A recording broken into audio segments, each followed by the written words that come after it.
ሊቃውንት ለመውሰድ በጣም ተሞክሮ ነበር፣ አልሆነም።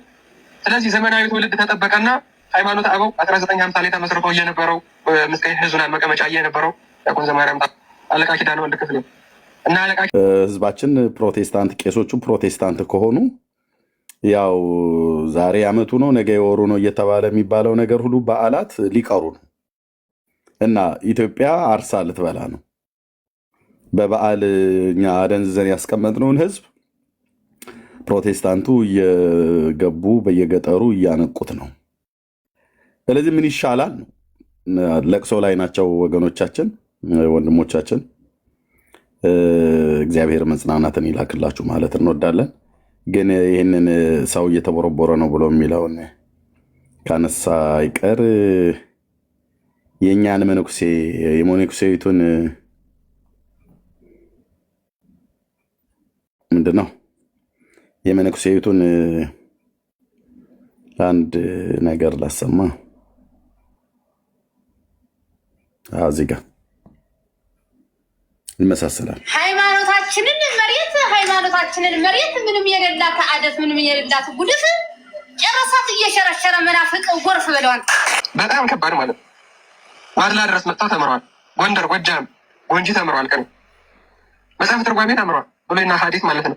እስቲል ግን መሰረተ ክርስቶስ ነበሩ ሰውየው። በእሳቸው በኩል ሊቃውንት ለመውሰድ በጣም ተሞክሮ ነበር፣ አልሆነም። ስለዚህ እየተበላ ያለው ሰው እየተቦረቦረ ነው። ምንም አታመጡም ስትሉ አልነበር እንዴ? እንሳቅ እንጂ ታዲያ ምን እንላለን?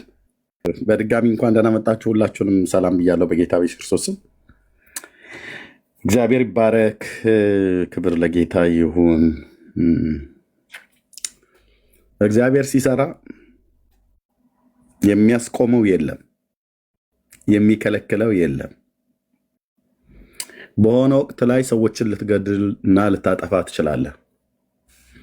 በዛ እውነትን የሚያስቆሙ እየመሰላቸው የተገታ እየመሰላቸው ምናልባት ሊያዘገዩት ሊያጓትቱት ይችላሉ እንጂ ያን ትውልድ በማጥፋት በመግደል ያንን እውነት ግን ቀብረው ግን አያስቀሩትም። ጳውሎስን በመግደል ተቀብሮ የቀረ የጌታ ወንጌል የለም። ጴጥሮስን በመግደል ተቀብሮ የቀረ የጌታ ወንጌል የለም። ኃያላን ነገስታት ተነስተዋል። በእግዚአብሔርና በመሲሁ ላይ ብለው እንዳለ ነቢየ እግዚአብሔር ዳዊት ማለት ነው። በመሲሁ ላይ ራሱ ተነስተዋል። መዝሙር 2 ላይ ሲናገር እግዚአብሔር በቀባውና በመሲሁ ላይ በእግዚአብሔርና በመሲሁ ላይ ተነሱ ይላል። ይሄን ክፍል ይዩት። መዝሙር 2። እሺ፣ ወደ መንፈሴ ጌታ ስለመጣው አነባዋለሁ። አሕዛብ ስለምን ያጉረመርማሉ? ወገኖች ስለምን ከንቱን ይናገራሉ ይላል። ወገኖች ብሎ የሚላቸው አይሁዳውያን ነው። አሕዛብ ብሎ የሚለው ከእስራኤል ቤት ውጭ ያሉትን ነው። የምድር ነገስታት ተነሱ፣ አለቆችም በእግዚአብሔርና በመሲሁ ላይ እንዲህ ሲሉ ተማከሩ። ዋት አለቆችም በእግዚአብሔርና በመሲሁ ላይ እንዲህ ሲሉ ተማከሩ። ዱለታ ጀመሩ ማለት ነው። ቆይ እግዚአብሔርን ምን እናድርግበት? ኦኬ፣ እሱን ቆይ እንሰራለታለን። መሲሁንስ እሱንም ቢሆን ልክ እንደዚሁ ነው የምናደርገው። ምንም አያመጡም አይነት ነገር ማለት ዱለታ። አለቆች ነገስታት በማና በማ ላይ ተነሱት። ልብ በሉ፣ በእስራኤል አምላክ በሆነው በመሲሁ ላይም ጭምር ማለት ነው የተነሱት። እና ምን አሉ? ማሰሪያቸውን እንበጥስ፣ ገመዳቸውንም ከኛ እንጣል አሉ። በጣጥሰን እንጣለው። እኛን ሊያስሩበት የፈለጉትን ነገር እንጣለው። በጣጥሰን ነው የምንጥለው። የእግዚአብሔርን ማሰሪያ የመሲሁንም ማሰሪያ ገመድ ምናምን ነገር የተባለ ብጥስጥሱን አውጥተን እንጥለዋለን ወደዛ ብለውን የተማከሩት። ሎክ የሰው ልጅ እንዴት እኮ ደፋር እንደሆነን አጠይቀኝ። እንዴት ደፋር እንደሆንሽ፣ እንዴት ደፋር እንደሆንክ፣ እንዴት ደፋር እንደሆንኩኝ አጠይቀኝ አልኩ። የጥጋባችን ልክ አፍንጫችን ላይ እንዳለ እስትንፋስ ነው። ጥጋባችንና ትዕቢታችን እዚህ ነው ያለው። ይታይ በእግዚአብሔርና በመሲሁ ላይ እንዲህ ሲሉ ተማከሩ። ለምሳሌ ቢኒ እዚህ አለ። ቆይ ቢኒን ቆይ ምን እናድርገው? ሰኒ ምን እናድርገው? ይሄን ቢኒን አብዝቶታል እባክሽ። የሆነ ነገር አድርገን ወደዛ እንትን ብንለው ዱለታ ማለት ነው። እሺ ሰው በሰው ላይ እንደዛ ቢዶልት እግዚአብሔር ከክፉ ሰዎች ዱለታም ያድንሃል ሲጀምር ማለት ነው። ግን ራሱ በእግዚአብሔር ላይ ትዶልታለህ። ቁጭ ብለው ይዶልታሉ። ማሰሪያቸውን በጥስ የእግዚአብሔርንም የመሲሁንም ገመዳቸውን ከኛ ላይ እንጣል።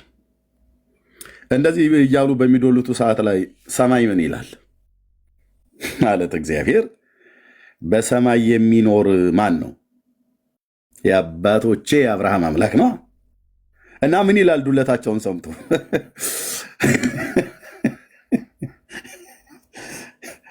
አቤቱ ጌታ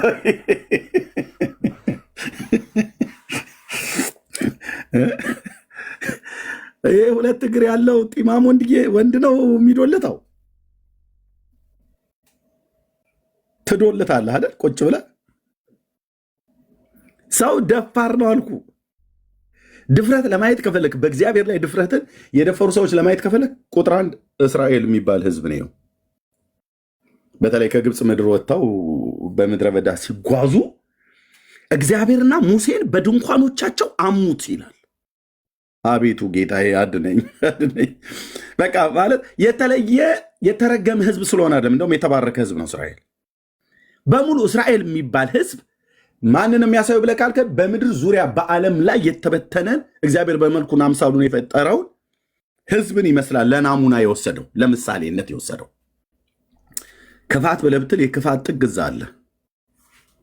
ያ የክፋት ጥግ አንተም ጋር እዛም አሜሪካም ካናዳም አውሮፓም ከምን ሁሉም ጋር አለ። ለናሙና ለሳምፕል የተወሰደ ማለት ነው። ሰው ማለት በቃ እንደዚህ ነው። ቁጭ ብለው ድንኳኖቻቸው ውስጥ እግዚአብሔርና ሙሴን አሙት። አሁን ምልሽ እኔ ይሄ ግን ይሄ እንደ ጭስ የቆመው እንደ ጥጥ ደመና የቆመው ምንድን ነው? ደመናው ነው። ጌታ የአባቶቻችን አምላክ ነው አሉ እና እንደዚህ እኛ ስንሄድ አብሮን ይሄዳል ደመናው። አዎ ይሄዳል። ስንቆም ደግሞ እኮ ይቆማል። አይገርምሽም? አዎ ይቆማል።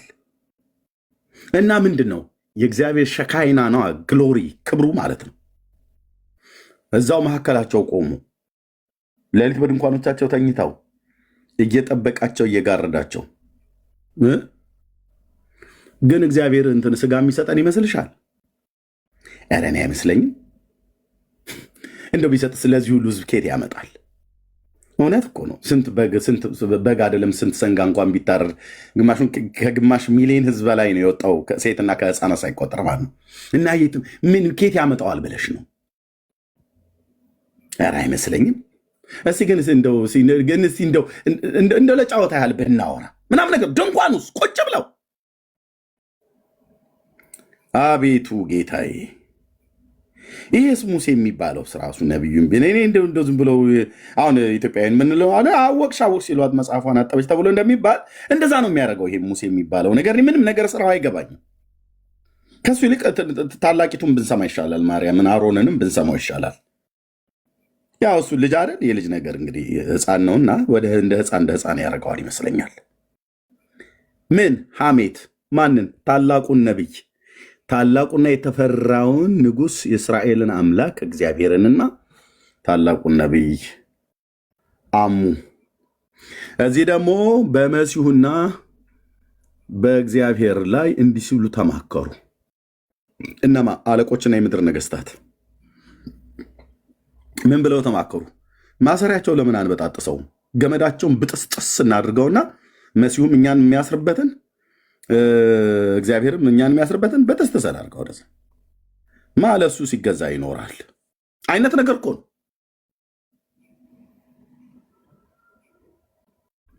እና በሰማይ የሚኖረው ማን ነው?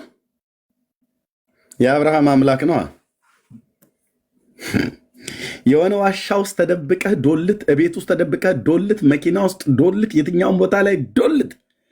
አይኖቹ በአዳም ልጆች ሁሉ መንገድ ላይ ተገልጠው ሁሉን ያያል፣ ሁሉንም ይሰማል። ሁሉን እኮ ነው የሚሰማው። ገና የምናገረውን ከአንደበታችን የሚወጣውን አይደለም፣ ገና በልባችን ሳለ ይሰማል። ቆይ እስኪ አሁን በዚህ ሰዓት ላይ ቢኒያምን እየመረመርኩት ነው። ቢኒያምን መርምሬ ስጨርስ ወደ ኤርሚያስ ሄዳለሁ። ከዛ ደግሞ ሰኒ እስከዛ ወረፋ ትጠብቅ ምናምን ነገር ብላ አይልም። በአንድ ቅጽበት በከፍታው ላይ ተቀምጦ በማደሪያው ላይ ሆኖ የእያንዳንዳችንን እንኳን ከአንደበታችን የሚወጣው ንግግር አይደለም የልባችንን ሀሳብ ያውቃል። እና እሱ ምን ይላል? በሰማይ የሚኖር ይስቃል። በማ ላይ በነገስታቱ ላይ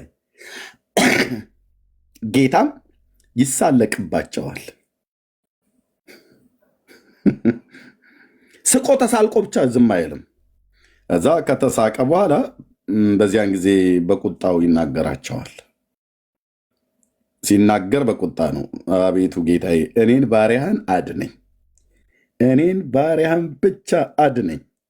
የሚሰማ ሰው ካለ ያድነኝ ብሎ የሚል ሰው ካለ ያድንህ። ብራዘር በቤትህ በድንኳንህ በትዳርህ በልጆችህ በኑሮህ ምን እያልክ እያማው ምን እያልሽ እያማሽው ምን እያማኑ እንደሆነ አንተ አንቺ እኔ እናውቃለን፣ እግዚአብሔርም ያውቃል። በሰማይ የሚኖር እርሱ ይስቃል፣ ጌታም ይሳለቅባቸዋል ይላል። በነገስታቱ ላይ በአለቆቹ ላይ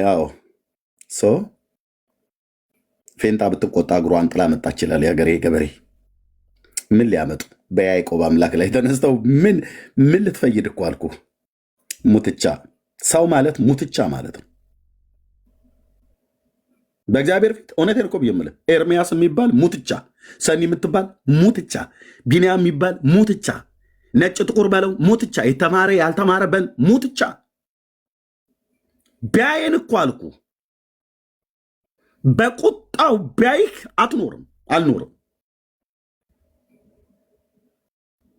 በቁጣው ራሱ ማየት አይደለም ቢናገር ድምፁን ከመስማት የተነሳ ሰዎች ይሞታሉ።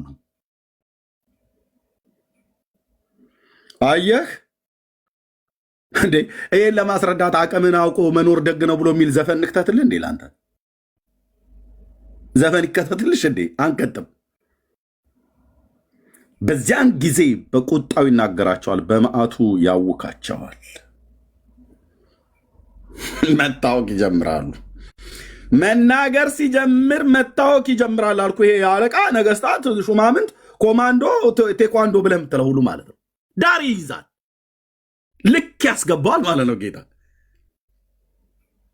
እስከዛ ግን ሊነሳ ይችላል። እግዚአብሔር ማን ነው ይላል። ማን ነው ማለት ከንፈሩን እያጣመመ ከጥቂት ሰዓት በፊት የበላውን ዳቦ የሚሆን ስጋ እሱን በስቴኪኒ ከጥርሱ እየጎረጎረ እያወጣ ያለ ጥርሱን እየፋቀ ማን ነው መሲሁ ሲሆን ኢየሱስ ነው ያልከኝ? ኧረ እኔ ሰው ነው ምናምን ነገር እያለ ማለት ነው። ዳርያስ አንተ ኢየሱስ ላይ እንደዚህ ልትናገር፣ መሲሐው ላይ እንደዚህ ልትናገር ማንም ሁኑ አልኩ። ማንም ብናይ ነው የምትሆነው። አይሁዱን፣ ግሪካዊ፣ የተማርኩም ያልተማርክ ምንም ብትሆን ምንም በያዕቆብ ንጉሥ በልዑል እግዚአብሔር ፊት ሙትቻ፣ አመድ፣ ቆንጅዬ አመድ፣ ቆንጅዬ ጭቃ፣ ቆንጅዬ አፈር፣ ቆንጅዬ አፈር፣ እንግሊዝ ሀገር የሚኖር አፈር፣ በተለያየ ምድር ላይ በአሜሪካ የምትኖር አፈር ብራዘር በእጆቹ ሰርቶ ለውሶን ሰርቶን አበጃጅቶን ሰሪው ላይ ትንጠራራለህ እንዴ? የምትንጠራራትበት ብታጣ ሰሪ ላይ እንንጠራራለን። ቆይ አንተዬ፣ አሁን እኛም ብሎ አገልጋይ ብለናል አይደል? ሳቄ ይመጣል። በእውነት ሳቄ ነው የሚመጣው። ጌታዬ ሆይ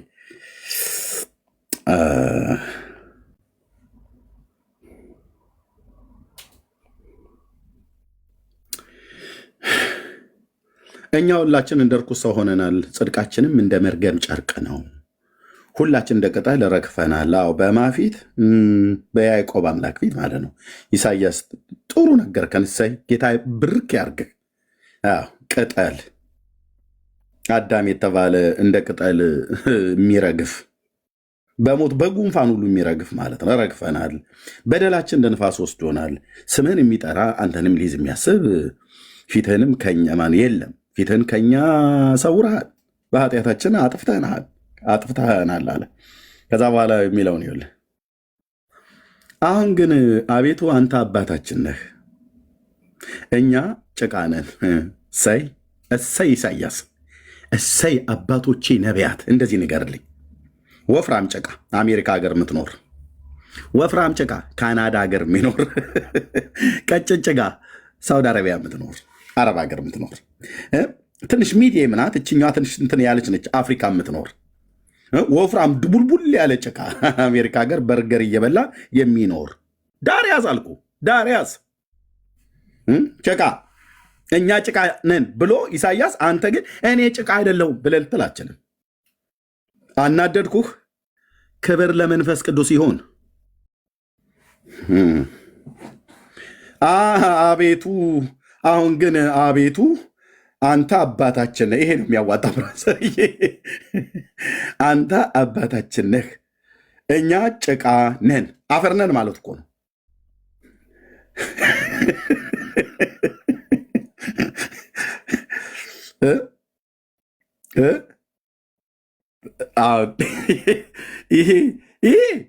ይሄ በያዕቆብ አምላክ ላይ ይሄ ይኮራል።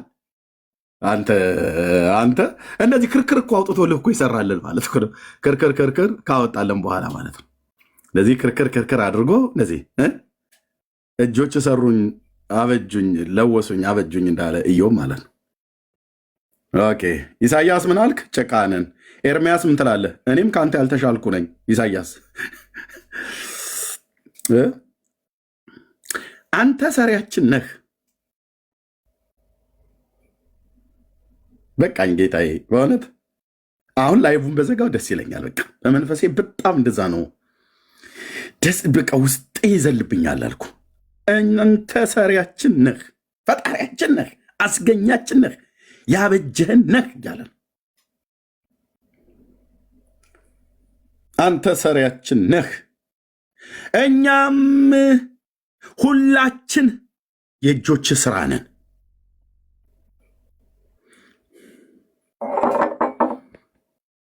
እዚህ ጋር ቡና እንደጠጣበት ሚስት ያስቀመጠችው ሲኒ አለ።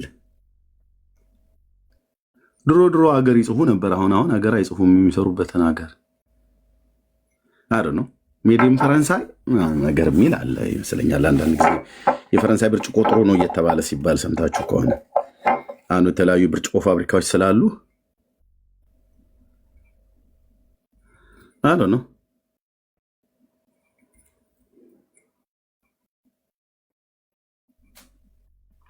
ድብልቅ ያለ ጽሁፍ አለው፣ ግን ድብልቅልቅ ያለ ነው። ምንም ሊነበባቸው። እሺ ኤኒዌይ ፈረንሳይ የሚወለ ማነው ይሰራ አፍጋኒስታን፣ የትም ቦታ ላይ አፍሪካ የሚሰራ የትም ይሄ የማን እጅ ስራ ዲዛይን ነው። መላእክት ናቸው እንደ ከሰማይ ወርደው ጠፍጥፎ የሰሩት አይደሉም። የሰው ልጆች እግዚአብሔር በሰጣቸው ጥበብ የሚያቀልጡትን አቀልጠው የሚያሙቁትን አሙቀው ቅርጽ አበጅተውለት አስቀድመው ይህንን የሚመስል ዲዛይን ፋብሪካ ውስጥ አድርገው እንደዚህ ክርክር እንዲኖረው በዚህ ጋር ደግሞ እንደዚህ ልሙጥ እንዲሆን እንደዚህ መያዣ እንዲኖረው አድርገው የሰሩት የሰው ልጆች ናቸው። አሁን ይሄ ምናልባት የተሰራው ፈረንሳይ ቢሆን ፈረንሳይ ሀገር ውስጥ ያለ የአንድ ካምፓኒ ስሪት ቢሆን የዛ ካምፓኒ ሰራተኞች አሉ። አንድ ቀጥሎ ማናጀሩ አለ። ሁለት ቀጥሎ የካምፓኒው ባለቤት አለ። እዛ ቤት ውስጥ ሰራተኞቹ የሚሰሩት ፋብሪካ ውስጥ የሚሰሩት ላይ እቺ ተሰርታ ከወጣች በኋላ እንደዚህ ማሽኑ ሰርቷት በደንብ ቅርጿን አወጣቶላት ውርውር አድርጎት ካወጣት በኋላ ብድግ ብላ አንተ ግን ትገርማለህ። አንተ ሰውዬ ከፋብሪካ ውስጥ ውልቅ ብላ ማሽኑ እንደዚህ ነክቶላት ክሊክ አድርጎ አሰርቷት ቅርጽ ምናምን ነገር አውጥቷላት ከዛ ደግሞ ማሽኑ እንዲተፋት አድርጎ ያተፋትን ያን ሰውዬ ዞር ብላ ወገቧን ይዛች እኔ አሁን አንተ ሰውም ከሰውም አልቆጥርህም። አሁን እኔ የሰራኸኝ ማለት ነው ብላ ስትናገር ይታይ ብትናገር ራሱ እንደዛ ብላ ብትለፈልፍ አንስቶ እዛው ሲሚንቶ ላይ ከሽ ቢያደርግ እንደዚህ እኮ ነው። እንደዚህ ራየ ስትለፈልፍ ጌታ ኢየሱስ የምሕረት ጊዜ ይሰጣል። እምቢ ካልክስ ከሽ አረገና በቃ ሄደ ወደ አምላኩ ሄደ ብለን እንሸኛለን ማለት ነው። ካሽ ለፍለፋ በተለፈልፍ ከማሽን ውስጥ ከወጣይ በኋላ አሁን እንዲያርገ ምሰራኝ አንተ እንደዚህ መያዣው እንደዚህ አጣም የሰራው ምን በቃ እውቀት የለም ትንሽ እንትን እንኳን አታስብም ብላ ብትል አልሽ ምንም አያልፋልፍም። ጋማን ይዞ ብድግ አድርጎ ካሽ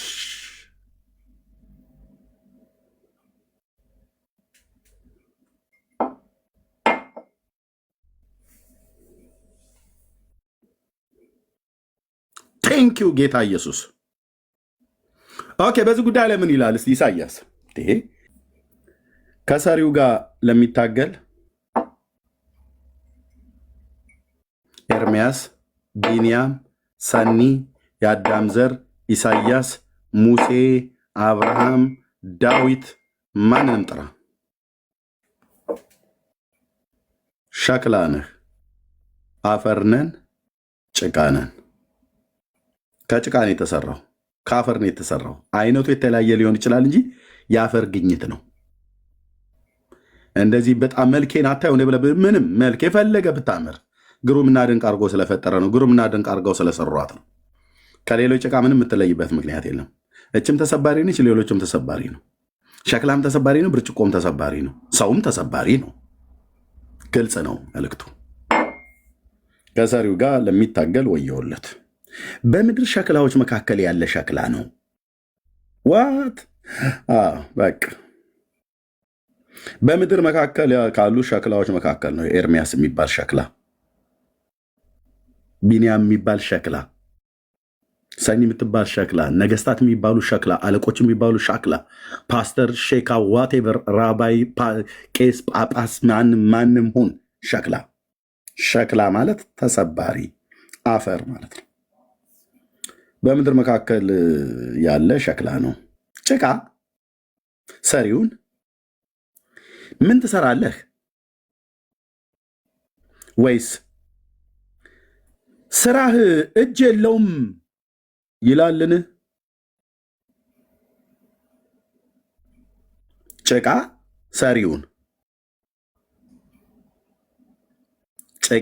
ሰሪውን ምን ትሰራለህ? እንዴት ነው ግን የምሰራው? እቺ ተነስታ ማለት ነው። እንዴት ነው ግን የሰራው? አንተ ምን እያሰብክ ነው የምሰራው? ምንድን አንተ አጀንዳ? ምንም ሊገባኝ አልቻልም ብላ ሰሪውን ትናገረዋለች። ፋብሪካ ውስጥ ፋብሪካ ያወጣትን አትናገርም። ጭጭ በል እያለ ነው ጌታ፣ እኔንም አንተንም ማለት ነው። አይ እታገላለሁ ብለህ ካልክ ከሰሪዋ ጋር ለመታገል የምትፈልግ ወዮላት። ምክንያቱስ ከልፍለፋዋ ቀጥሎ ካራራላት በስተቀር ሰሪዋ ይሰብራታል። ከዛ በቆሻሻ መጥረጊያ ተጠርጋ ተሰብስባ ወደ ጋር ቤት ጣላለች ማለት ነው። ግልጽ ነው መልእክቱ። ከሰሪው ጋር ለሚታገል ወዮለት። በምድር ሸክላዎች መካከል ያለ ሸክላ ነው።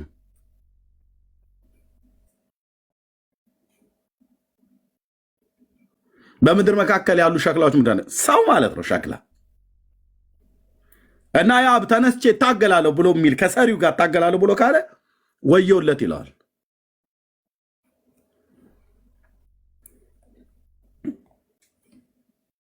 እስራኤል አልገባ ብሎ ባላት ሰዓት ላይ ወደ ሸክላው ሰሪው ቤት ወረዱ ይላል። ቃሌን በዛ አሰማሃለሁ ብለህ ተነስተህ ወደ ሸክላ ሰሪው ቤት ውረድ፣ በዛ ቃሌን አሰማሃለሁ። ወደ ሸክላ ሰሪው ቤት ወረዱ። እነሆ ስራውንም በመንኮራኩር ላይ ይሰራ ነበር። ከጭቃው ይሰራ የነበረውን ዕቃ በሸክላ ሰሪው እጅ ተበላሸ። በሰሪው እጅ ተበላሸ ጭቃው ማለት ነው። ሸክላ ሰሪውም እንደወደደ መልሶ ሌላ ዕቃ አድርጎ ሰራው። የእግዚአብሔር ቃል ወደ እኔ እንዲህ ሲል መጣ ይላል። የእስራኤል ቤት ሆይ ይህ ሸክላ ሰሪ እንደሚሰራ በውኑ እኔን በእናንተ ዘንድ መስራት አይቻለኝምን? ጌታዬ የያዕቆብ አምላክ ይቻልሃል፣ በኤርምያስ ዘንድ መስራት ይቻልሃል። እኔ ስለ ራሴ ይናገራለሁ፣ ወንድሞች እናቶቼ ከተናገሩ ስለ ራሳቸው ይናገሩ። በእኔ ዘንድ የአባቶቼ አምላክ መስራት ይቻልሃል። ሁሉን ታደርግ ዘንድ ቻይ ነህ፣ ሐሳብህም ይከለከል ዘንድ ከቶ አይችልም። እፈቅዳለሁ። ጥያቄ ጠይቀኸኛል። አዎ በውኑ እኔ በአንተ ዘንድ ኤርምያስ መስራት አይቻለኝምን? አዎ ትችላለህ ነው የምለው። አዎ ትችላለህ፣ የሚሳንህ ነገር የለም። ኤርምያስን አፍርሰው መልሰ መስራት ትችላለህ። እነሆ ጭቃው በሸክላው ሰሪ እጅ እንዳለ እንዲሁ እናንተ በእኔ እጅ አላችሁ። አዎ ጌታዬ፣ አዎ ጌታዬ፣ እኔና ቤቴ በአንተ እጅ ላይ ያለን። እያወቅን የሚሆን ሳናቅ የድፍረት ቃል በተናገርንብህ ሁሉ ምሕረትን አድርግልን። ስህተትን ማን ያስተውላታል ተብሎ እንደተጻፈ በጌታ በኢየሱስ ክርስቶስ ስም ደፍረን በአንተ ላይ ብተናገር ነው ሁሉ ለእኔና ለሚስቴ ለልጆቼ ምሕረት ይሁን። በዚህ ውስጥ ያንተን ምሕረት ያንተን ገናንነት ለሚፈሩ ልጆችህና ለፈጠርከው ፍጥረት ሁሉ አሜን ብለው ለተስማሙ ምሕረት ይሁንላቸው።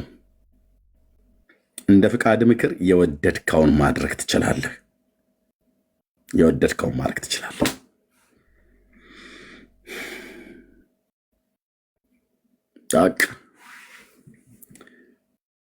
እግዚአብሔር በሚሰራበት ሰዓት ላይ ልመለስ። የቅድሙ ቪዲዮ ላይ እግዚአብሔር ሊሰራ በሚነሳበት ሰዓት ላይ ጲላጦስና ሄሮድስ ናቸው የተነጋገሩት። መዝሙር 2 ላይ ቅድም ያነሳሁት ወደ ምድራችን መለሳለሁ። አለቆች፣ የምድር ነገስታት አለቆች በእግዚአብሔርና በመሲሁ ላይ ተማከሩ።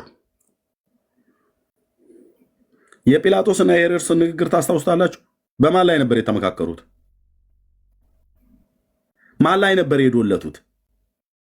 ጠላት ሆነው ተጣልተው ሳሉ በማን መሰጣጠት ነው የታረቁት? መሲሁን እኮ በመስጠት ነው፣ አሳልፎ መስጠት።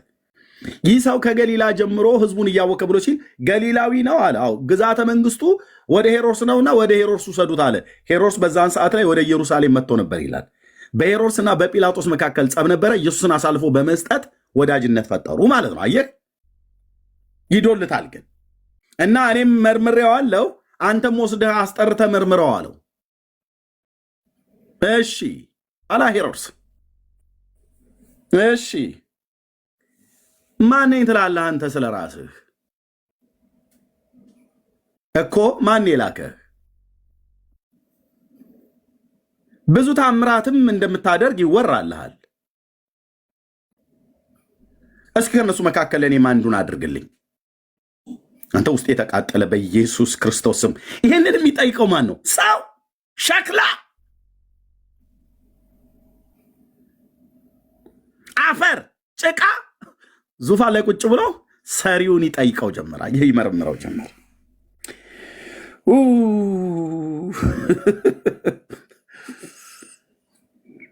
ንገረኝ፣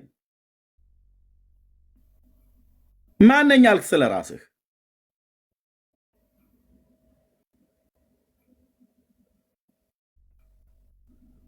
ተናገር እንጂ።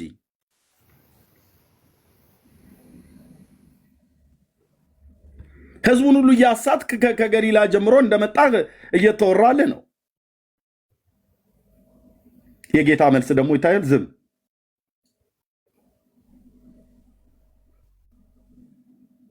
ጲላጦስ ጋር ሲሄድ እኔ ልፈታህና ላስረም ስልጣን አለኝ። እንደዚህ እኮ የሚያሳጡ የራሱ ወገኖች ናቸው፣ አይሁዳውያን ማለቱ ነው። የራሱ ወገኖች እኮ ናቸው እንደዚህ አሳልፈው ለፍርድ ለእኔ የሰጡ። እንድፈታህም እንድለቅ ማነው እንዳስረም ስልጣን አለኝ አለው። በዚህ ሰዓት ላይ ብቻ ጌታ ጲላጦስ ፊት ይህን ስልጣን ሰማይ ካልሰጠ በስተቀር አትችልም አለው። እኮ ተናገር፣ ምንድን የበደልከው በደል ምን? ይሄ ሁሉ እኮ ህዝብ የሚጮህ እኮ ሮማዊ እኮ አይደለም፣ የራሱ ወገኖች ናቸው፣ አይሁዳውያን ናቸው የሚጮህ በላ ላይ ተናገር እንጂ።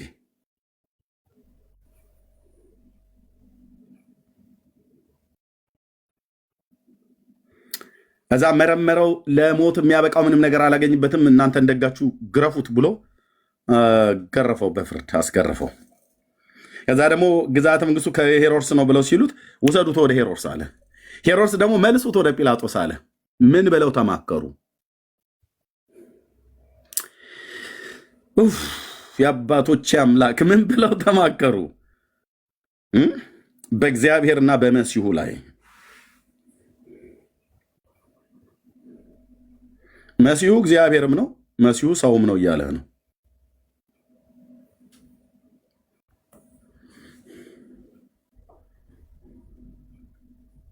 አላስቆሙትም። በሰማይ የሚኖር እርሱ ይስቅባቸዋል፣ ይሳለቅባቸዋል። ከዚያስ በቁጣው መናገር ሲጀምር በመዓቱ ያውካቸዋል። ይሄው ነው የሆነው። ኦኬ፣ ያኔ አልቻሉም። ቄሳር በነ ጳውሎስ ዘመን እነ ዮሐንስን ወስዶ ፍጥሞ ደሴት በመከራ በግዞት ውስጥ ጨምራቸው። ጴጥሮስን ዘቅዝቃችሁ ስቀሉት ብሎ ገደለው ሮማ አደባባይ ላይ። ያዕቆብ በኢየሩሳሌም አደባባይ ላይ። ጳውሎስን የተባለው ተጠራ፣ ወደ ጌታ በቄሳር ፊት ልትቆም ይገባል። ጨፈጨፏቸው። የወንጌል አገልጋዮችን፣ አማኞችን፣ ክርስቲያኖችን። እውነት ተዳፍኖ ቀረ? አልቀረም፣ አልቀረም፣ ሊቀር አይችልም።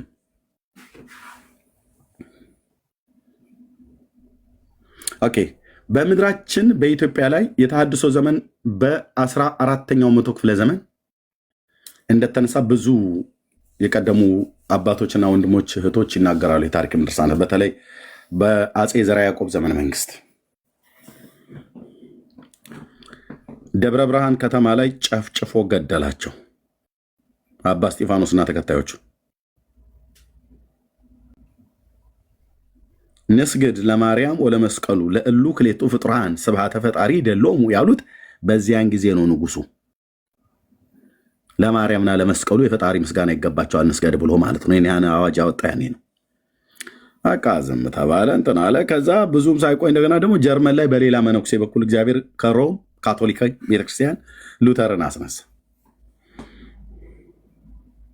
የሀገራችን ግን በአባ እስጢፋኖስ በኩል የተሰጠ የተሃድሶ በጣም ብዙ ምልክት ተሰጠ እግዚአብሔር ለቤተክርስቲያን። ግራኛ አህመድን እያስነሳ ማለት ነው። ለቤተክርስቲያን ደወል ነበረ። ቤተክርስቲያን ብትነቃ ኖሮ ወደ አምላኩ አለመመለስ አልሆነም። ሰሚ የለም። በትዕቢት መናገር ብቻ ሆነ ስራቸው።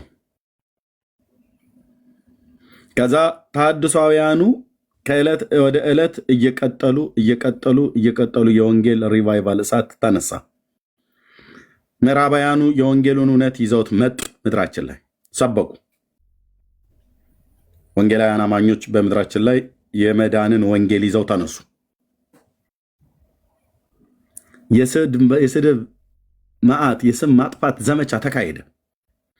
ቤት ዘግተው ዝሙት ይሰራሉ። በደመ ሥጋ ነው የሚያቆርቡት። እንዲና እንዳ ነው ብለው የሚሉት ያልተባለ ነገር የለም። ክፋቱ እንደዚህ እየተወራ ጴንጤው አለመጥፋቱ ነው። በወሬ ሊጠፋ አልቻለም። አየሽ፣ የተነገረው ነገር ሁሉ በሙሉ እውነትሽን ነው። አዎ ምን ነው? ኧረ ግድ የለሽም እንዴ። እኔ በባለፈው እኮ አንድ ድመት ነበረኝ እና ጠፋብኝ። ከዛ ስፈልግ አጣሁት። ከዛ ስጠይቅ እንዴ እነዚህ ቤንጤዎቹ ድመት እያረዱ ነው፣ በድመት ሥጋ ነው የሚያቆርቡ ተብሎ ሲበል እውነትሽን ነው። አዎ ስብሐት ለአብ ወወልድ ወመንፈስ ቅዱስ። አቤት ምን ክፉ ዘመን መጣብን። የለም እኮ የተደረገ ነገር እኮ የለም። ለምንድነው በድመት ሥጋ የተባለው? ሰው ወደ ወንጌላውያን አማኝ እንዳይሄድ ማለት ነው። ሰይጣን በሲኦሉ ላይ ቁጭ ብሎ አለቃው መንፈስ ትእዛዝ የሰጠ ይመስለኛል። ምን ብለን ቆይ እናስዋሽ? ምን ብለን ብናስዋሽና በህዝቡ ጆሮ ብናስጮህ ነው ሰው ወደ ጴንጤ የማይሄደው? አይ በቃ ኢትዮጵያዊ ድመት አይበላም አይደል? በቃ ድመት ባዮች ናቸው ብለን እንበላቸው። ልክ ነህ ይላል አንዳንዱ የክፉ ሀሳብ ያመጣው ክፉ መንፈስ። የአንተ ሀሳብ ገዢ ነው። በቃ ይህንን እንዳለ ለኢትዮጵያዊ ብንነግረው ድመት በልቶ አይታወቅም። በየትኛውም ብሔር ብሔረሰቦች ውስጥ ድመት መብላቸው አይደለም። ያው እነሱ ቢበሉ ዶሮ ነው፣ ቢበሉ ጥሬ ስጋ ነው። ድመት ነው የሚበሉት ብለን እንበላቸው። እናስወራ እንደዚህ ብለው ያው በግብር ልጆቹ በኩል ድመት ነው የሚበሉት ብለዋል። ድመት በድመት የድመት ወሬ የሆነ ጴንጤዎች ሲያቆርቡ ድመትና የድመት ስጋ ቅንጥብጣቢ እየሰጡ እንደዛ ነው ብለው ለእኔ እንኳን ራሱ እዛውን ይሰማ እምልህ ይሄ ወሬ ሰውን ከጴንጤ ሊያስቀር ይገባ ነበር፣ ግን አላስቀርም።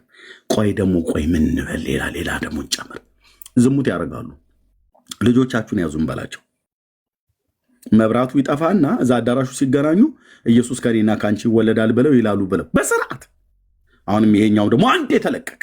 እንዴ በጣም አይቼ ይላል ያላየው ሰውዬ ማለት ልክ ኢየሱስ ላይ በሐሰት እንደመሰከሩበት ሄጄ አየው። የት ሙሉ ወንጌል ወይ መሰረ ክርስቶስ ሄድኩኝ።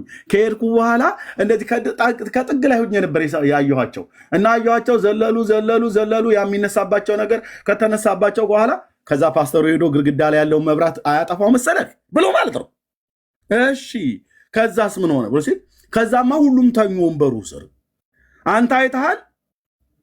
አዎ አይቻለሁ፣ ግን መብራቱ ሲጠፋ ደግሞ ፈርቼ ሸሽቼ ነበር። አልስማማ። አንዴ አይቻለሁ ትላለህ፣ አንዴ መብራቱ ሲጠፋ ፈርቼ ሸሸው። የማይስማማ ውሸት፣ የማይገናኝ ውሸት።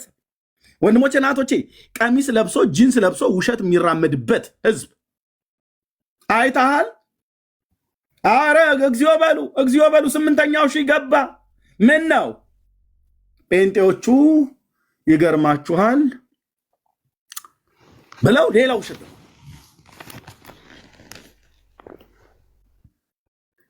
ኤልሳቤጥ ሚዩት አድርግ። ሌላ ውሸት ደግሞ ማለት ነው። በዚህ ሰዓት ላይ አዳም አትብላ በለው፣ አትሂድ በለው፣ አትስማ በለው። አትስማ ብላ ያልከው ቦታ ላይ ለመስማት፣ አትሂድ ብላ ያልከው ቦታ ላይ ለመሄድ እግሩ ፈጣን ነው፣ ጆሮም ክፍት ነው። እንደኔ አይነቱ እንደ ዝሆን ጆሮ እንደ ዲሽ ጆሮዬን ቀስሬ ሰማውልህ። ዝሙት ያደርጋሉ ብሎ ሲል መጣሁኝ። ዝሙታችሁ ላይ ነበር የመጣሁት። ያየሁት ግን ዝሙት ሳይሆን የተቀባውን የአብን ልጅ ኢየሱስን ስትሰብኩ ነው። ልለፍ። ከዛ ምን እንበላቸው? ቆይ ደግሞ እንበላቸው። በድመት ስጋ አለን። ምንም ህዝቡ ምንም ሊረዳ አይችልም። አንድ ውሻ ነበረች አሉ። የካ ሚካኤል ቤተክርስቲያን ላይ ቆሞ አንድ መምህር ሲሰብኩ አንድ ውሻ ነበረች። ቀጠና 2 የሚባለውን አካባቢ አላቆም ነበር። እዛ ቀጠና 2 የሚባል አካባቢ ትልቅ አዳራሽ አለ፣ የእነዚሁ የመናፍቃኑ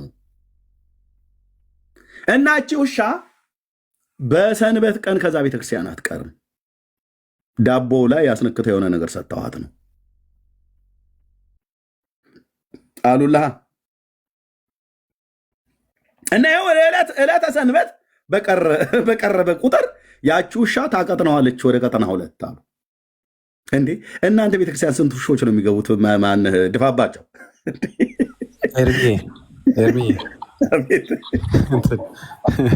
እቺ የድመት ሎጂክ ባይ ዘ ወይ እንትናም ተጠቅመዋል ነበር። ትላንት የሰማው ነበር አንድ ቤት የሰባ ለብሳዊን አስተማሪ የኦንሊ ጂሰስ አስተማሪ ማን ናቸው? ቄስ እንትና ማን ናቸው? ቢሾፕ ተክለማርያም ናቸው ምናምን። ለጴንጤዎቹ ድመት የሰበከቻቸው ብለዋል አሉ። እቺ ድመት ሁሉም ጋር ነች። ቴክኒክ ሁሉም ጋር ነች። ለማስጠላት ለማስጠንቆር ማለት ነው። እና ያቺ ውሻ አንድ ውሻ ነበረች አሉ ቆመው ሲሰብኩ። ስንት ውሾች ናቸው ኦርቶዶክስ ተዋሕዶ ክርስቲያን የሚሄዱት? ዘኬ ባለበት ቦታ ለሚበላ ባለበት ያው ቤተክርስቲያን እንዲገቡ አይፈቀድላቸውም። ውሾች ከገቡም የቤተክርስቲያን የገባችሁ ውሻ ይመስል አታካልብ ይባላል፣ ያስወጣቸዋል ወዲያውኑ። ግን ውሾች የሚበላ ባለበት ቦታ ላይ መሄዳቸውም አይቀር ነው። እና ይኸው በቃ ቀጠና 2 ትሄዳለች አሉ። በኋላ ነው ሙሉ ወንጌል ቀጠና 2 እንዳለ ያወቁት። ገረገራ ተደግፌ ሰማልህ ነበር ያኔ። ምን ብለን እናስወራ? ቆይ እንትን የማርያም ጠላት እንበላቸው። የማርያም ጠላት ነህ፣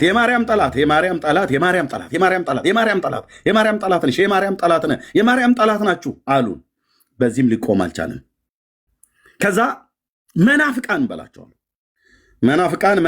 መናፍቃኖች፣ መናፍቆች፣ መናፍቃን ምናምን ነገር ሙናፊቅ ምናምን ነገር ብቻ አሉ።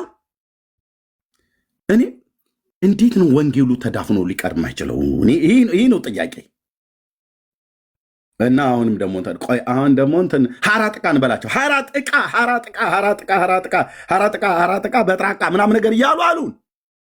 አሁንም ጴንጤው እየተዋለደ እንደሚያድር መንታ መንታ እንደሚወልዱ በወንጌል እውነት ትውልዱን እየሰበኩ ልንሰድባቸው፣ አንዳንዱ ሊሰድባችሁ፣ አንዳንዱ ድንጋይ ሊወረውር መጥቶ፣ አንዳንዱ እንደኔ አይነት ወሬ ሊያይ መጥቶ ቀረን። ምንድነው ግን ያስነካችሁ? እንዳጊ እንደው በመድኃኒዓለም ትቀባላችሁ ደግሞ ምትልቃላለች። ይቀባሉ። እንደው በሜቤቴ አደራ እዛ ቤት እንዳትሄዱ። ሰው ወፍጮ ቤት ገብቶ ዱቄት ሳይነካው ሊወጣ እንደማይችል ሁሉ እነሱ ቤት ገብቶ በሰላም የሚወጣ የለም። ይቀባሉ አሉ፣ ይቀባሉ አሉ። እኔ ሲሄድ ይኸው ከተቀባው ከኢየሱስ ክርስቶስ ጋር አገናኙኝ። ምንም የቀቡኝ ነገር የለም። ጌታ የኢየሱስ ምስክር በሚያውቀው የተቀባውን የአብ ልጅ ኢየሱስን ግን ጴንጤ ጉባኤ ላይ አግኝቻለሁ። ይሰበካል ብሎ የሚለው ቃል ተይው እህትዬ፣ ይሰበካል ወንጌል።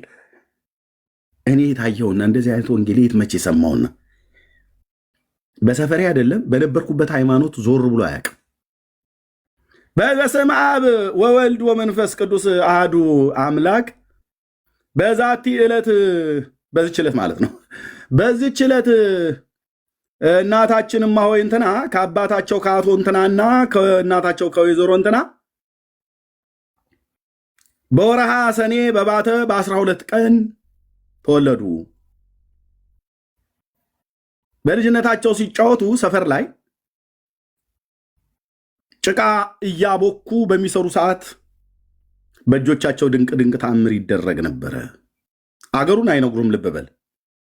በዛቲ ዕለት ብለው በዚች ዕለት ብለው ቀኑን ይነግሯል እንጂ በአንድ አገር ነው ብለው የሚሉ እና ምንድነው ያ እንደዛ ብለው ያሉት? ሄደን ጉዳዩን እንዳንመረምርና እንዳንጠይቅ ተደርጓል ወይ በዚህ ቦታ ላይ ብለን እንዳንጠይቅ ማለት ነው። ተረት ማረሳሻ እንጂ መነሻ የለውም።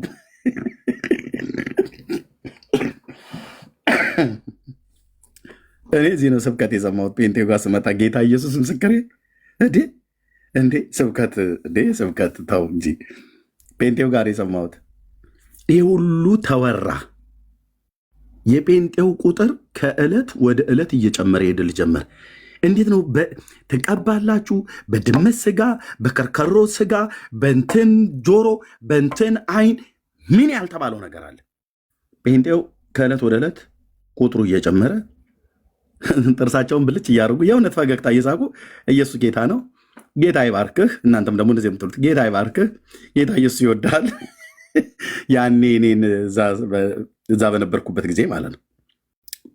ጌታ ይባርክህ፣ ጌታ ኢየሱስ ይወዳል፣ የዘላለም ሕይወት በሱ ነው ያለው እየነገረ ትውልዱ ጴንጤው እያወራ እየመሰከረ በጎነቱን፣ አዳኝነቱን፣ ለቅሶ ቤት፣ ሐዘን ቤት ማለት ነው፣ ደስታ ቤት፣ ባስ ላይ፣ በቤተሰብ መካከል፣ በመስሪያ ቤት፣ በአውሮፕላን ውስጥ፣ በመርከብ፣ በየትኛውም ቦታ ላይ የሰው ልጅ በሚንቀሳቀስበት በኢትዮጵያ አደባባዮች በስውርም ይሁን በግልጥ ሰዎች ባሉበት ባለስልጣን፣ ካህን፣ ሼኩ፣ ኬኩ ብለው ሳይሉ እያንዳንዱን የጌታን በጎነት እየተናገሩ ዝም ብሎ መሄድ ሆኖ ከዛ የእግዚአብሔር ሕዝብ እየበዛ መጣ። በኦርቶዶክስ ተዋሕዶ ቤተክርስቲያን ውስጥ ይሄው የወንጌል እሳት የያዙ ትውልድ ተነሳ።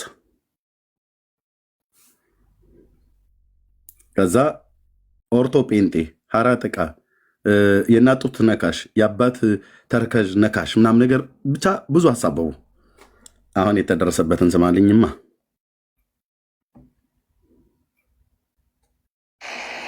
ስለዚህ የቲክቶክ ላይ እንኳን ብንወጣ ቲክቶክ ላይ እንኳን ብንተው መሬት ላይ ያለው አርማጭሆ ጋይንት እዛ ድረስ ሳይቀር የተሃድሶ እንቅስቃሴ ሰርጎ ገባል። አርማጭሆና ጋይንት ጎንደር ላይ ማለት ነው። ልብ በሉ እሺ። ገባ።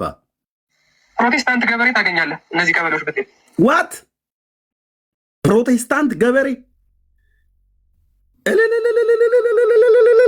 ቀራ። በቃ ጊዮርጊስ ነው ተክለ ሃይማኖት ነው የምታምታታው ህዝቤ አርሶ ይበላል። ኦኬ ቴንክ ዩ። ፕሮቴስታንት ገበሬ ታገኛለህ። በጣም ያለው በርቱ። አርማጭሆ ጋይንት እዛ ድረስ ሳይቀር የተሃድሶ እንቅስቃሴ ሰርጎ ገባል። ፕሮቴስታንት ገበሬ ታገኛለህ። እንዴት ፕሮቴስታንት ገበሬ ይኖራል? እኛ እኮ ከወር እስከ ወር ከዓመት እስከ ዓመት ዘግተን የዓመቱ የወሩ የአቡነ እንትና የማሆ እንትና ተብለው ኦኬ የጎንደር ገበሬ ጀመረ። እሰይ እጁን ጥፍንግ አድርገህ ያረሰውን እርሻ እንዳይዘራ የዘራውን ባቄላ እንዳያጭድ እንዳያርም የዓመቱ የወሩ ብለህ ዘግተህ ህዝባችንን በረሃብ የምትፈጁት አሁን ከጠኔ ሊላቀቅ ነው ማለት ነው። ፕሮቴስታንት ገበሬ ካለ ያርሳል። ቅዳሜም፣ እሁድም፣ ሰኞ፣ ማክሰኞ፣ እሮብም፣ ሐሙስም ያርሳል፣ ያርማል፣ ያጭዳል፣ ይበላል ማለት ነው። ይበላል፣ ሰርቶ ይበላል። ህዝቤ ሾኪንግ ነው አልካደል እና ቱሃኑን እያራገፈ እንዲኖር ነው ቤተክርስቲያን እንዳትቀር ነው የሚሉት። ምክንያቱም እነሱ እዛ መዋቅር ስለሌላቸው መዘርጋት ስለማይችሉ የሚያደርጉት እዛው ባለበት መዋቅር የተጠቀመ ነገር ግን ማያድ ሴቱ ፕሮቴስታንታዊ ማድረግ ይህንን ቪዲዮዎችን ምኖችንም አሳያቸዋለሁ በኋላ ላይ ሐሙስ ኦር ምናምን ቀጣይ ስንደርስ ማለት ነው። እና በጣም አስፈሪ ነው። በጣም አስፈሪ ነው። ዝም ብሎ እዚህ ቲክቶክ ላይ ታወርፎ ቶፒክ አንስተን ምናምን የምንተው ነገርም በጣም አስፈሪ ነው። የሆነ ፖስት ሊያስደረገን የሚችል ጉዳይም ነው። ይህንን ነገር ዲስከስ የሚያደርግን ሰው የሆነ አይነት ፖስት የሚያስከፍለው ነገር ነው። ቀላል ነገር ስላልሆነ ማለት ነው። አንድ ሰው ኦርቶዶክስ ከሆነ አንስቶ ፕሮቴስታንት እስከሚሆን ድረስ ያለው ሂደት ታርሶ ናፍቃ ስንት ነበር? ልክ 22ኛው ስቴፕ ስደርስ አልቆናት መናፍቅ ትሆናለህ። አይታችሁ ደረጃ እንዴት እንዳወጡ በአንድ ያለው ክሮናት ሰው በአንድ ያለው ጠራ መጥቶ በአንድ ያለው ቅዳሴ መጥቶ ቅድም ታላቁ እንዳለው ቤተክርስቲያን ጭምር እያስቀደሱ ታድሶ ሰዎች አሉ። ምን አረኩኝ ወንጌል እኮ የተማርኩት የሚባል ታድሶ መሆኑን ታድሶ አልታውቃለች።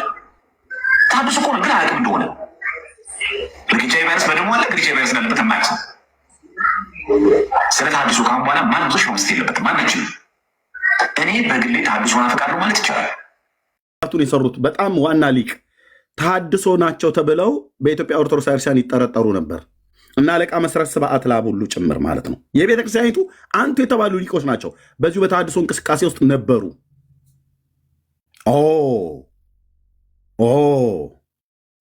ኦኬ የአሁኑን ማን ይቁጠርልህ? ቆይ እሺ አሉ ግን ቦሮቦሩን ቦጦቦጡን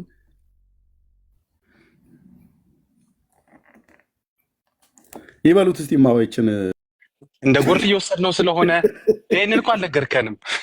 ቤት ደጋረገ ነው ደጋረጉ ነው ምንድን ነው አልገባኝ። አብራራልን እንዴ። ራስ ሂድበት የሚመስለው እኛንም በወሰዱን ይመስላል። ታውቃለህ ተወሰደ እኮ ነው ግጥሞ ያልገባቸው።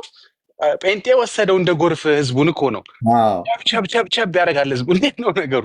እሺ ዴር እንደኔ አይነት ባላገሮች ናቸው። ምንም አለዩም። ዝም ብሎ ነው የሚያጨበጨቡት። ቤት ሲመታ ግጥም መገጠሙ ብቻ ነው እነሱን እንትን የሚሉት እና አለ እኮ የባል ሀገርም እንኳ አለ። ዝም ብለን ጅላጅል ነገር አይደለንም። እንዴት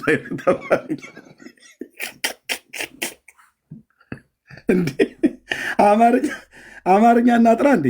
ዲያቆኑ ተቦረቦርን ሲል እሳቸው ደግሞ ተሸረሸርን ይላሉ።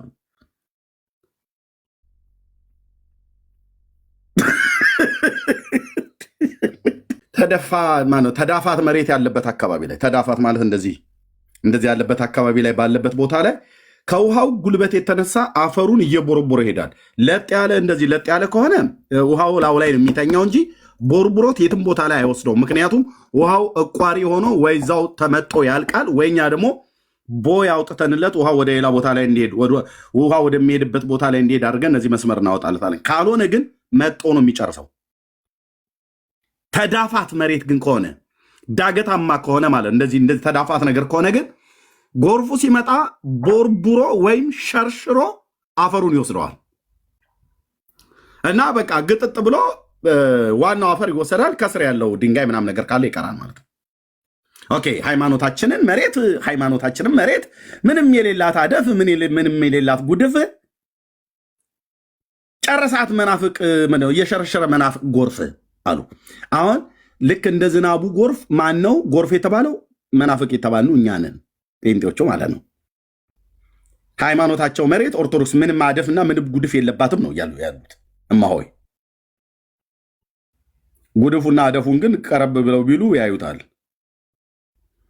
እሺ ቦርቡሮ ጨረሳት ነው እያሉት ያሉት ባጭሩ።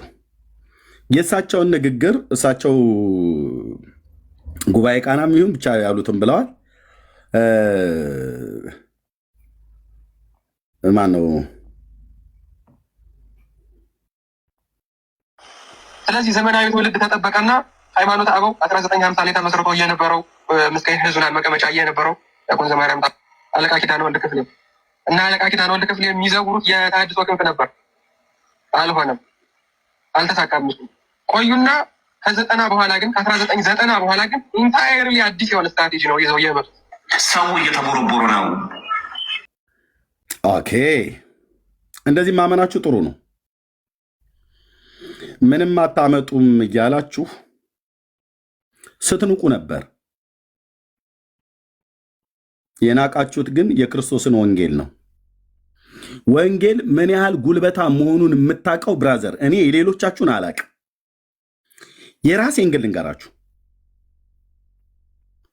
የራሴን ስነግራችሁ በወጣቶቹ ንግግር እንደ እኔ አይነት ገገማ ብለህ ልትለኝ ትችላለህ። የፈለግከውን በለኝ።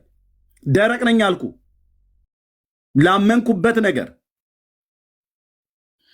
ምን ለወጠህ ታዲያ ኤርሚያስ ብለህ ብትለኝ ጌታን በጥቂቷ ባለ መረዳት ጌታዬን እግዚአብሔርን እፈልገው ነበር። እግዚአብሔር አገሩ የት ነው እያለ ይጠይቅ የነበረ እረኛ እግዚአብሔርን ማግኘት እፈልግ ነበር። ኦኬ፣ በፍለጋዬ ውስጥ የሄድኩባቸውን ዘመናትን እኔን የማውቀው ወደ ቤተ ክህነቱም ትምህርት የገባሁት በዚሁ ምክንያት ነው። ፈልጌ ሳላገኘው ፈልጎ ግን አገኘኝ። ፍለጋዬና ፍለጋው ሲገናኝ ያገናኘኝ እኔው በኦርቶዶክስ ተዋሕዶ ቤተክርስቲያን በነበርኩበት ጊዜ እሰድበው የነበረ ረግመው የነበረ ህዝብ ጴንጤዎቹ ጋር ስመጣ ለመጀመሪያ ጊዜ ይህን መጽሐፍ ቅዱስን ቁጭ በልና አንብብ ብለው፣ አንብብ ብቻ አይደለም አስተማሩኝ። ያ የምፈልገውን እግዚአብሔርን እዚህ ውስጥ አገኘሁት። ያ ጌታ ይፈልገኝ የነበረው ኃጢአተኛው ኤርሚያስ በደል ኃጢአቱ እዚህ ተዘርዝሮ ተጽፏል። ከፍጥረቱ የቁጣ ልጅ እንደነበረ በበደልና በኃጢአቱ ሙታ እንደነበረ በቃ ማህበራዊ ሚዲያ ስላያችሁ ጌታዬ አገኘኝ። አሁን አደገኛ ስጋት ነው። ገጠሩ ሁሉ ድረስ ገብተው ገበሬውን ሁሉ እኔ ለምን አልነግርህም? ወደ እዚህ ምስራቅ ሸዋ ውስጥ ማለት ነው። ምስራቅ ሸዋ ውስጥ እኔ የማውቀው ገበሬዎች፣ ኦሮሚያ ክልል ነው። ገበሬዎቹ ለኮንፈረንስ ላገለግል ሄጄ በፈረስ ከገጠር ድሮ የታቦት ዘፈን ተብሎ እየተዘፈነ እንደሚመጣ አሁን የነ ባጫ በየነን የነ መገርሳን በቀለን ኦኬ የነ ሊሊሴን የነ አውታሩን የነ ዳጊን የነ ኤፍሬምን የነ መስፍን ጉቱን መዝሙር እየዘመሩ ሲመጡ በኮንፈረንስ ላይ አይቼ ያነባሁት እንባ። ገበሬዎች ናቸው በፈረስ ተቀምጠው ሙሉ ወንጌል ቤተክርስቲያን ባዘጋጀችው ኮንፈረንስ ላይ የ5 ቀን ፕሮግራም አንዱን የነበርኩ ሰባኪ፣ አንደኛው አገልጋይ አሁን ወደ ጌታ ሄዷል። ከኢትዮጵያ ኦርቶዶክስ ቤተክርስቲያን የወጣው መምህር አስፋው እነ ፓስተር ዳዊት ጋር ጌታን ተቀብሎ የነበረው ወንድ የምታስታውሱት ከሱ ጋር ነው አብረን የቆሙ ነው። አንድ መድረክ ላይ ካሴቱ እጄ ላይ ያለ ያገለገልኩበት የ5 ቀን ኮንፈረንስ ሙሉ ወንጌል ቤተክርስቲያን ባዘጋጀችው ማለት ነው። እና ገበሬው ከሲመጣ እነዚህ እነማን ናቸው ስል ገበሬዎች ዋት አው ምንድን ወዴት ነው የሚመጡት? ወደ ቸርች ወደዚህ ወደኛ ጋር የኛ አባል ናቸው። ድሮ ዱላ ይዞ ጠጥቶ ይቀጣቀጥ የነበረ የኦሮሚያ ገበሬ አሁን ወንጌል እጁ ላይ ይዞ ፈረስ ላይ ተቀምጦ ማለት ነው።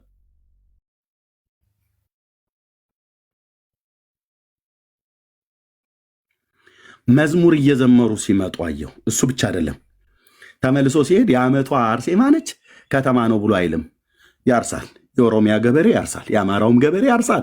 አርማጭሆ ላይ እኮ ገባ ነው ብሎ የሚል እሰየው፣ እንኳን ገባ። ኦኬ እንኳን ገባ። ላይታች አርማጭሆ ይሁን ምስራቅ ሸዋ ይሁን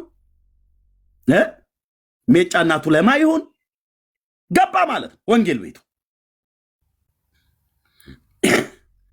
ህዝባችን ላይ ተጫነ፣ የዘላለም ቀንበር ይሰበራል። ስጋት ነው አለ። ይህን ተናግሬ ለወንድሞች ልስጥ ያውሩ። ስለዚህ የቲክቶክ ላይ እንኳን ብንወጣ ቲክቶክ ላይ እንኳን ብንተው መሬት ላይ ያለው ገበሬው ፕሮቴስታንት ከሆነ እዛ አካባቢ ላይ ያለውን በሙሉ ያልቃል ማለት ነው። ማለት ምንም በቃ ተስካር የለ፣ ክርስትና የለ፣ ሰንበቴ የለ፣ የዓመቱ ነው የለ፣ የወሩ ነው የለ፣ በቃ ያበቃል ማለት ነው። በግዳጅ እንግዲህ በክላሽ አታስገድደው፣ በክላሽ አታስገድደው። ማርማጭሆ ወርደ ማለት ነው። ከፈለክም ያነጋግርሃል በዛው በምትመጣበት መንገድ። አየህ፣ ወንጌል በምንድን ነው? በስብከት ነው። ሾኪንግ ነው አለ። ለምን ሾክ ይሆናል? የአርማጭሆ ገበሬዎች ኢየሱስ ክርስቶስ ጌታ ነው ብለው ስላሉ ለምን ሾኪንግ ይሆናል? የሜጫና ቱለማ ኦሮሞዎች ገበሬዎቹ ኢየሱስ ጎፍጣዳ ብለው ስላሉ እንዴት ሾኪንግ ይሆናል? እንዴት ሾኪንግ ይሆናል? ስጋት ላይ ነን ይላሉ። አየህ፣ ይህንን ቪዲዮዎችን ምኖችንም አሳያቸዋለሁ በኋላ ነው ሐሙስ ኦር ምናምን ቀጣይ ስንደርስ ማለት ነው። እና በጣም አስፈሪ ነው፣ በጣም አስፈሪ ነው ማለት ነው። በጣም አስፈሪ ነው። በቲክቶኩም በመሬቱም ማን ያሸንፋል? ወንጌል ያሸንፋል። 4 ነጥብ። ወንድሞች እንኳን ደህና መጣችሁ። የዛሬው አርዕስታችን በዚህ ላይ ነው የምናወራው። የሚገቡም ካሉ ለምንድነው ሾኪንግ የሆነባቸው? ለምንድነው የፈሩት? ለምንድነው የሚፈሩት? ገበሬው እንዴት ስለ ኢየሱስ ክርስቶስ ይሰበካል? እንዴት ያምናል ነው። እግዚአብሔር እጅግ አድርገን እናመሰግናለን። ሰኒ ሰላም በይ።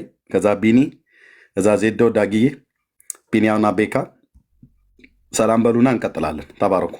ቶሎ ቶሎ በሉ፣ ተራ በተራ አንዳችሁ ስጨርሱ አንዳችሁ እየተቀበላችሁ ሰላም በሉ። ቴንክ ዩ።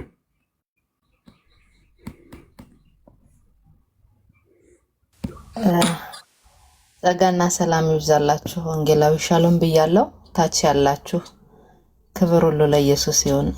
አንድ ሀሳብ እናገርና ስለመቦርቦር እና ስለመሸርሸር ዛሬ መመልከታቸው በጣም ይገርማል። የጎጃሙ ቅባትና የጎጃሙ ካራ ተብሎ መከፋፈል የጀመረ ቀን ነው መቦርቦር የጀመረ። ስለዚህ ክብር ሁሉ ለኢየሱስ ይሁን። እንቀጥላለን። ተባረኩ። እሺ፣ ተባረኩልኝ። የእርምዬ ጌታ አብስቶ ይባርክ ወንድሜ። ስላየው በድጋሚ ደስ ብሎኛል። እንዲሁም ከረጅም ጊዜ በኋላ እህታችን ሰኒ እንኳን አየሁሽ። ዜዶዬ፣ ዳጊ፣ ቢንያሚን፣ ቤክሻ እንዲሁም ብሩክ ባባ ጌታ ጸጋና ሰላም ይብዛላችሁ። ታች ያላችሁም ቅዱሳን ወገኖች የጌታ ጸጋ ሰላም ከእናንተ ጋር ይሁን። እኔ ለምን እንዳስገረማቸው አልገባኝም። እርምዬ እውነት እንዴ ጴንጤ ገበሬ መሆኑ ምን ያስገርማል? እዛው በሀገሩ ላይ ማለት ነው። ኦርቶዶክስ ገበሬ አለ አይደል? ሙስሊም ገበሬ አለ አይደል? እንዴ ፕሮቴስታንት ገበሬ መኖሩ ምን ያስገርማል? ባይኖር እንጂ የሚገርመው ምን ያስገርማል? በእውነት ምን ያንጨረጭራል እንዴ?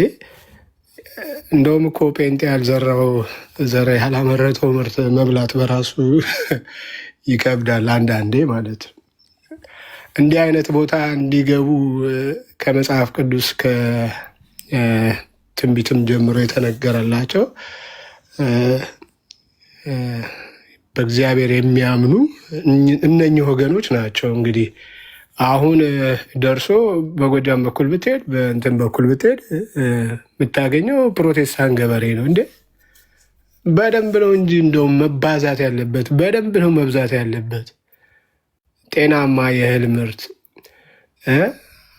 የአገሪቱን ይሄ ላይክ በቃ ይሄ አላረለ እንደውም ከገበያ አንጻር የሆነ ስቴብል የሆነ የተረጋጋ ገበያ እንዲኖረው እንደውም ፕሮቴስታንቱ ነው በደንብ ግብርና ውስጥ መግባት ያለበት ማለት ነው።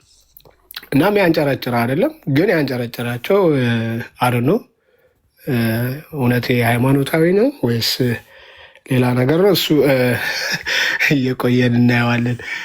ነገር ግን መከሰታቸው ብቻ እንዲህ አያንጨረጭርም፣ ሌላ ነገር ይኖረዋል ብዬ ነው የማስበው። እንደውም ጴንጤ ገበሬ ከዚህ አሁን ካስደነገጣቸው በላይ እንደውም እንደ አሸን መፍላት አለበት የጴንጤ ገበሬ ማለት ነው። በቃ ወሳኝ ነው ለምድሪቷ በረከት ማለት ነው። ለምድሪቷ በረከት እንደዚሁም ምንም ለታማኝነትም ቢሆን ማለት ነው። ከምንም አንጻር ብታየው የጴንጤ ገበሬ ወሳኝ ነው እና ደግሞ አይቀርም። ስለፈራችሁ ስለተንጨራጨራችሁ ምናምን የሚሆን ነገር የለም፣ አይቀርም እና በደንብ በሁሉም አቅጣጫ በሁሉም ክልል አሁን በጠራው በጎጃም ክልል ብቻም ሳይሆን በብዙ ክልል ማለት ነው እንደዛ መኖር አለበት ብዬ አምናለሁ። ተባረኩ። ቀጥሎ ሌሎቻችሁ ዜዶዬ ወይ ዳጊ። እሺ እንዴት ናችሁ ወንድምና እህቶች? የሁላችሁም ሰላም ብያለሁ። ጸጋና ሰላም ይብዛላችሁ። ሰኔም ከብዙ ጊዜ በኋላ ስላየሁሽ ደስ ብሎኛል። ተባረኩ። ቀጥሏለሁ።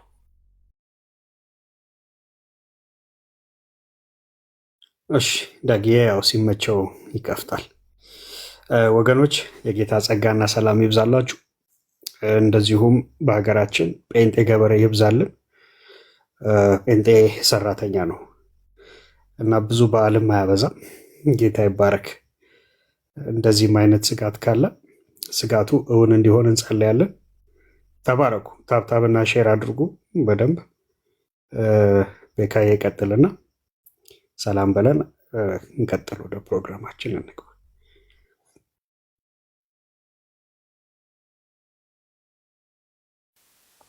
ጸጋ ይብዛላችሁ ወንድሞች። ሰንዬ ከረጅም ጊዜ በኋላ ተገናኘን። እንት ያለሽ ቢናዬ፣ ኤነሴዶ፣ ዳግሻዬ፣ ቢኒያም ይሄኛው ትላለ ሳውት አፍሪካው እንደ ኢማኔ ብሩክ ነው እንዴ? ብሩክ ባባ ትላለ ተቀይሮ ተለውጦ እሳት ውስጥ ምናምን ሆኖ በዲም ላይ ታጅቦ ድምቅምቅ ብሎ ትላለ እንደ ኤልሳቤት። ሁላችሁንም ክርስቲያን ወንድምናቶቼ ወንድምነት ኤርሚዬ ከእግዚአብሔር ከአባታችን ከጌታም ከኢየሱስ ክርስቶስ ጸጋና ሰላም ለእናንተ ይሁን። ወዳችኋለሁ። ሰሜን እንግዲህ ደስ ይላል።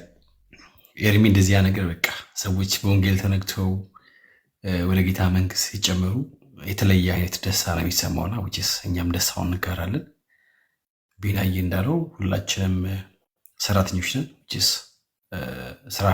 ስራ ፊት የለም እኛ ጋር ጌታ ብለው ሰዎች ወደ ጌታ መንግስት ቢጨመሩ ቢመጡ እርግጠኛ ነኝ በተለያየ ምክንያት ላይክ 30ውንም ቀን የማያውቃቸውን አማልክት እያነገሱ ምናምን ነገር ስራ ፈት ሆኖ ሀገር ከማደየትም እንተርፋለን ብዬ አስባለሁ። በተለይ በዛ አካባቢ ያለው ነገር ከባድ ነው። እንደምታውቁት ተጽዕኖ አለው።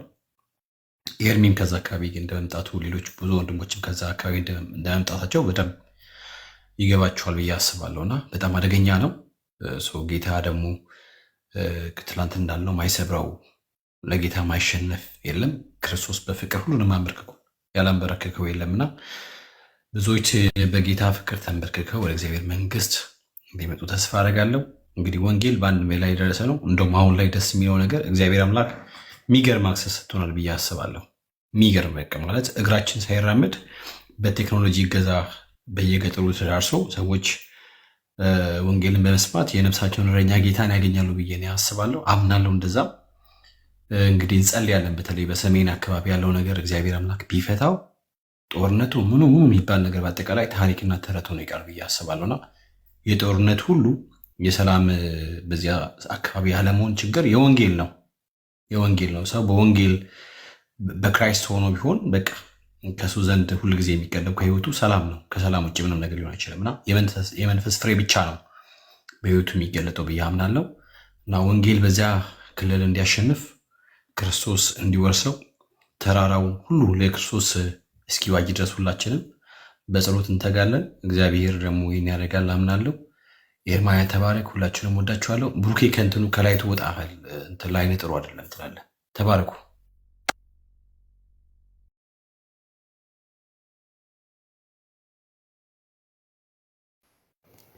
እሺ የጌታ ጸጋና ሰላም ይብዛላችሁ ሁላችሁም። እውነቱን ነው መዋቅራችንን ተጠቅሞ ያለው እውነት ነው። እኔ እንኳን ከዚህ በፊት ለኤርሚም የነገርኩት አለ እውነት ነው። በሰሜኑ አካባቢ መዋቅሩን ተጠቅሞ መሬት ላይ ብዙ ስራ እየተሰራ ነው። ጌታ ይባረክ። ደግሞ ወሳኝ የሆኑ ሰዎችን ነው ጌታ አሳልፎ የሰጠው እና በእነሱ አማካይነት ወንጌል በእነሱ መዋቅር እየሄደ ነው። ጌታ ስሙ ለዘላለም ይባረክ። ይሄ የእግዚአብሔር አሰራርና አንዳንዴ ጥበብን ይሰጣል እንዴት መሰራት እንዳለበትና እየተሰራ ነው። ጌታ ስሙ ለዘላለም ይባረክ። ያው በኦሮሚያም የወንጌል እሳት ምድሪቷን እንደሚያቀጣጥል ጌታ ከዚህ በፊት ተናግሯልም አሳይቷልም። ደግሞ ያ ነው እየሆነ ያለው። ክብር ለመንፈስ ቅዱስ፣ ክብር ለእግዚአብሔር ይሁን። ቀጥሉ። በጣም ነው ደስ የሚለው። ቦታ ስትፈልጉ መጀመሪያ እኔን አስወርዱኝ። እኛ ጋር ያው የእንቅልፍ ሰዓት ስለሆነ ተባረኩ። ሰላም ብያለሁ ወንድሞች። ኤርሚሻ ሰኔ ስላየሁሽ ደስ ብሎኛል። ቢኒ ዜዶ፣ የተወደደ ወንድማችን ዘማሪ ዳጊ፣ ቢና፣ ቤካ፣ ኤልሳቤት፣ ክርስቲያን ወንድምቶች ሁላችሁንም ሰላም ብያለሁ። ከእግዚአብሔር ከአባታችን ከጌታም ከኢየሱስ ክርስቶስ ጸጋና ሰላም ከሁላችሁ ጋር ይሁን። ስላገኘኋችሁ ጌታ እድሜ ጨምሮ ደግሞ ይሄን የወንጌል ስራ አብረን እንድንሰራ እድል ስለሰጠን ጌታ አመሰግናለሁ። ደስ ብሎኛል። ተባረኩ። ያው የሰሞኑን እየሰማን ያለነው ነገር እጅግ በጣም የሚያስደስት ነው። የሚያሳዝንም ነገር ሰምተናል። ያው የሰዎች ሞት ማለት ነው። የሰዎች ሞት በጣም ነው የሚያሳዝነው። ሰዎች መሞት የለባቸውም። ማንም ይሁን ማን መሞት የለበትም።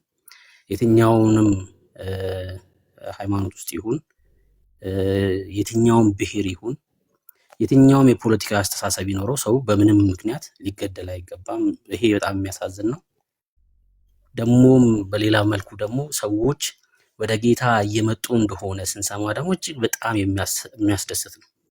ምክንያቱም እንደው ኢትዮጵያን የምታውቁ ሰዎች በተለይ ደግሞ ከአዲስ አበባ ውጭ ያለውን አካባቢ ሰሜኑን በደንብ አውቃለሁ ማለት አይቻለሁኝ።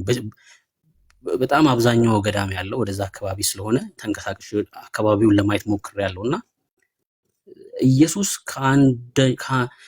ከፍጡራን መካከል አንዳንዱ ሁላ የሚታሰብበት አካባቢ ነው። ምንም ማን እንደሆነ እንኳን በቅጡ የማያውቁበት ግን በስመ ክርስቲያኖች ናቸው። በጣም በሚያሳዝን ሁኔታ በስመ ክርስቲያኖች ናቸው።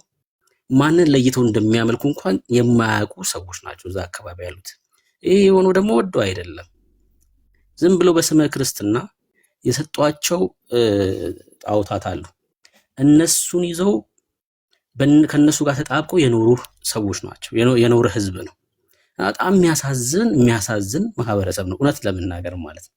አባቶቻችን እናቶቻችን ናቸው እና ወንጌል እዛ ደርሰው ሰዎች ወደ ክርስትና እንደመጡ እንደመስማት የሚያስደስት ምንም ነገር የለም።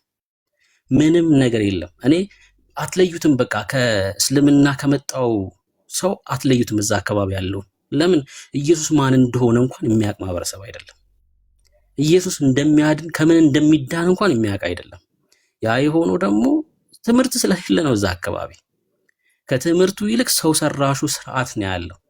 በ24 እንዳታርስ ካረስክ ትሰነጠቃለህ የሚል ትምህርት ነው ያለው። በቃ ካረስክ አደጋ ይደርስ መብረቅ ነው ወርዶ እህልህንም አንተን የሚያጠፋክ የሚል ትምህርት ነው ያለው። በ23 እንደዚህ አይነት ትምህርት ነው ያለው። አሁን እኛ ስንናገረው የሆነ ሚስጥር እየተናገርን አይደለም ያለነው። እዛ አካባቢ የሚኖር የትኛውም ሰው እዛ አካባቢ ሂዶ የሚያውቅ የትኛውም ሰው የሚያውቀው ነገር ነው።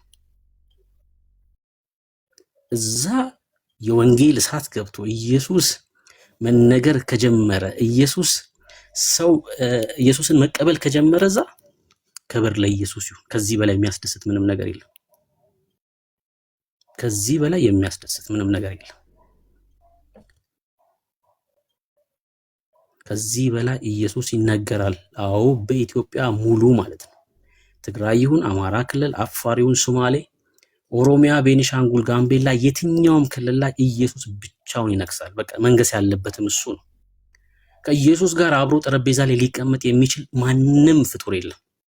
ድጋሚ ልናገር፣ የትኛውም ፍጡር ተዘግዝቆ የተገደለም ይሁን በጎን የተገደለም ይሁን እነሱ እንደሚሉት 100 ዓመት የተዘቀዘቀም ይሁን የትኛውን ፍጡር ማለት ነው ከኢየሱስ እኩል ሊጠራ የሚችል ማንም የለም።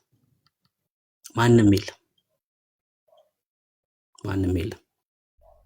በኢትዮጵያ ሁሉ ይሄ የወንጌል እሳት የሚቆም ማንም ሰው ተሰብስቦም ተደራጅቶም እድር መስርቶም ማህበር አቋቁሞም ጫካ ገብቶም ይሄን የወንጌል እሳት ማንም ሰው ሊያስቆም አይችልም።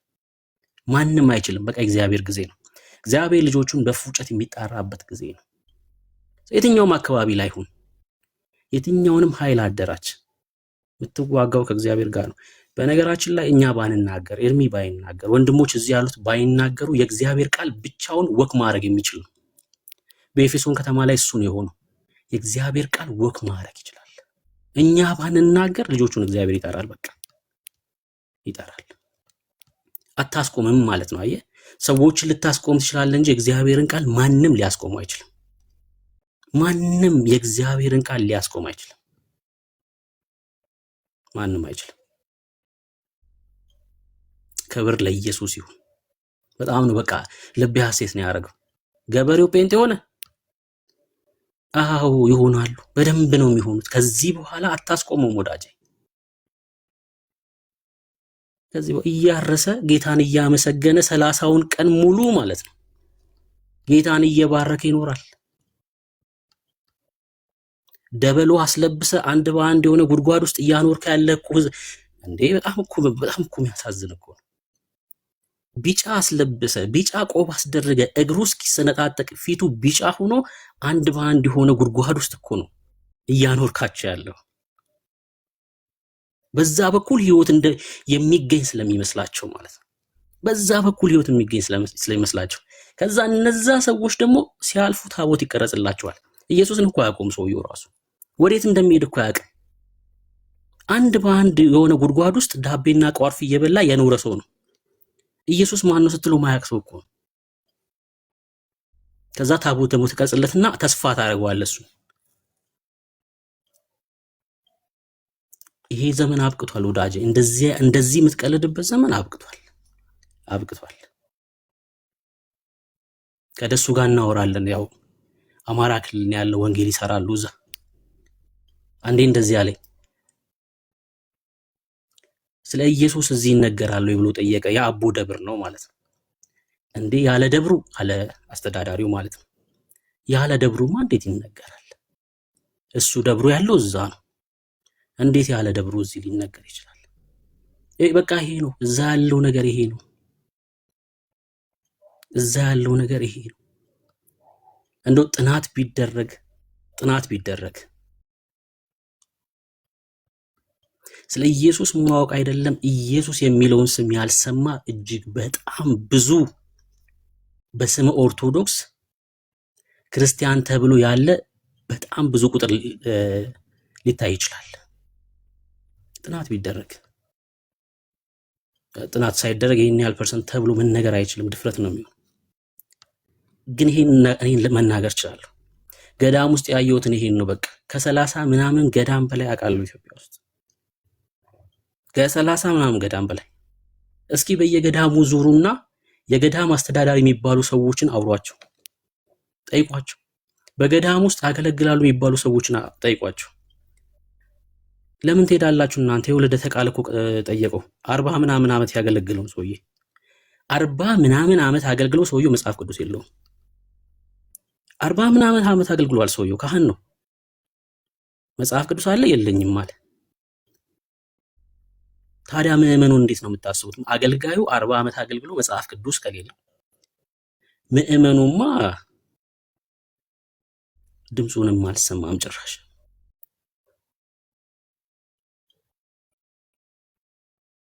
እና እናንተ ቀልዳችኋል። እግዚአብሔር እድል ሰጥቷችኋል። በጣም ብዙ ህዝብ ነበረ በእጃችሁ። ኢየሱስን ልትሰብኩ ሲገባ የኢትዮጵያ ኦርቶዶክስ ኢትዮጵያ ውስጥ እንዳላት እድሜ በኢትዮጵያ እኮ እስልምና እኮ መኖር አልነበረበትም። በየአካባቢው ሰብካችሁ በየቦታው ደርሳችሁ ኢየሱስን እንዲቀበሉ ማድረግ ነበረባችሁ። እንደነበራችሁ እድሜ ማለት ነው በኢትዮጵያ። ግን ቁጥር ብቻ ትመጣና 8000 ዓመት ሆነኝ ትለኛለህ። ምን ያደርግልሃል? ለምን 18 ሺህ ዓመት አይሆነ? ለምን 18 ሺህ ዓመት አይሆነ? አልሰራህበትም። አንተ 8 ሺህ ዓመት ሆኖክ 8 ሺህ ዓመት የሚባል ክርስትና የለም። በእርግጥ ይሄን ያህል ዘመን ኢትዮጵያ ውስጥ አስቆጥራችሁ እዚህ አፋርና ሶማሌ ያልደረሰ ወንጌልን ያዛችሁት። አፋርና ሶማሌን ያልማረከ ወንጌል ማለት ነው። መድረስ ያልቻለ ወንጌል። አሁን በጎዳና ላይ ወንድሞቻችን ኢየሱስ ሲሉ አይናቸው ደም እስኪሆን የሚያጉረጠርጡ የአንገታቸው ደም ስር ጉቶ እስከሚያል የሚያብጥ ቄሶች ናቸው በመንገድ ላይ ያሉት። ግን በስም ክርስቲያን ነው፣ ኦርቶዶክስ ነው። ኦርቶዶክስ ተብሎ ይጠራል። ኢየሱስ ሲባል ግን አይኑን ያጉረጠርጣል። አይኑን ያጉረጠርጣል። እኔም ሙስሊም ሲቃወም ባይ እኔ ምንም አይመስለኝም። ትክክልም ነው ደግሞ ከተቀበለው መንፈስ አንጻር ትላለህ። የተቀበለው የዚህን ዓለም መንፈስ ነው። ክርስቲያን ነኝ ብለህ ኢየሱስ ሲባል አይን ከተጉረጠረጠ አንተ ውስጥ ያለው የተክለ ሃይማኖትና የነጣጡስ መንፈስ ነው። የነጣጡስ መንፈስ ነው። በዚህ ጻድቅ በሆነ ስም ይሰባበራል ስል በቃ የነጣጡስ መንፈስ ይወድቃል። አትቀልዱም። ከዚህ በኋላ እንደዚህ እየቀለዳችሁ በትውልዱ በህዝባችን እየቀለዳችሁ አቀጥሉ። ምክንያቱስ እግዚአብሔር ያሸንፋል። በቃ አለቀ። እግዚአብሔር ያሸንፋል። እኛ ዝም ብንል እግዚአብሔር ድንጋይና ሳር ቅጠሉን አናግሮ ጌታን ሰው ይቀበላል። በቃ አለቀ። ክብር ለኢየሱስ ይሁን። ድንኳን ጣሉ ነው የምላችሁ። ተባረኩ።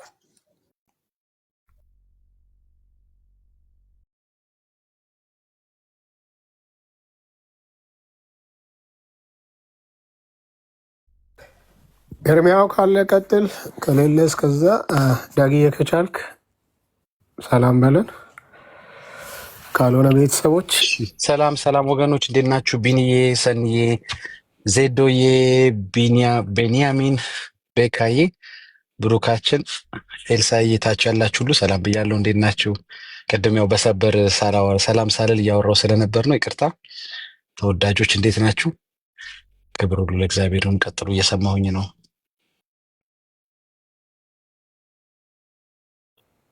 ጎርፉ ላይ የምትለው የለም ጎርፉ ዳጌ። አይ መጀመሪያ ስሜን በትክክል ስለጠራው እጅጉን አድርጌ አመሰግናለሁ። የመጀመሪያው ሰው ነው የምትሆነው። ገላግላችን እኮ መለያ ያደረጋችሁትን ተገላግል ነው። አሁን ቀላል ቢኒያ ቤንጃሚን ምናምን። እሺ እንትን እኔ ኦርቶዶክሶችን አስገቡ። እኔ ከታችሁናል። ቤንጃሚን ኔታንያሁ ብለናል። ኔታንያሁ እኔ ቤንጃሚን ማቀብ እንትን ፊልም ላይ ብቻ ነው አክሺ ምናምን ላይ እንትን የሆነች ኦርቶዶክሳዊ ልጅ አለች፣ ሴት አለች እና እሷ ትግባ። እኔ ከታችሁናለሁ። አንድ ሰው ወርዷል። ለጊዜው አንድ ሰው ወርዷል። ሁለት ሰው ወረደ። ከላይም ሰው ወረደ። እሺ ሰኒ ወረደች እንዴ? ስማ ሰኒ ከወረደች እኮ አንድ ሰው ወረዳል የሚባለው። ሰኒ እኮ እንደ ሁለት ሰው ነች። ለእኛ ሰኒዬ ዝም በይው እሺ። ለእኛ አንቺ እንደ ሁለት ሰው ነች። እንወድሻለን። እኔ መውረድ እችላለሁ ታች። አንቺ ግን እንደ ሁለት ሰው ነች ነው የምልሽ። አንድ ሰው ወረዳል የምንለው ሁለት ሰው ወረድ ነው የምንለው። ሰኒ ስትወርድ እንወድሻለን። ቀልድ ጨምረሃል አንተ ልጅ።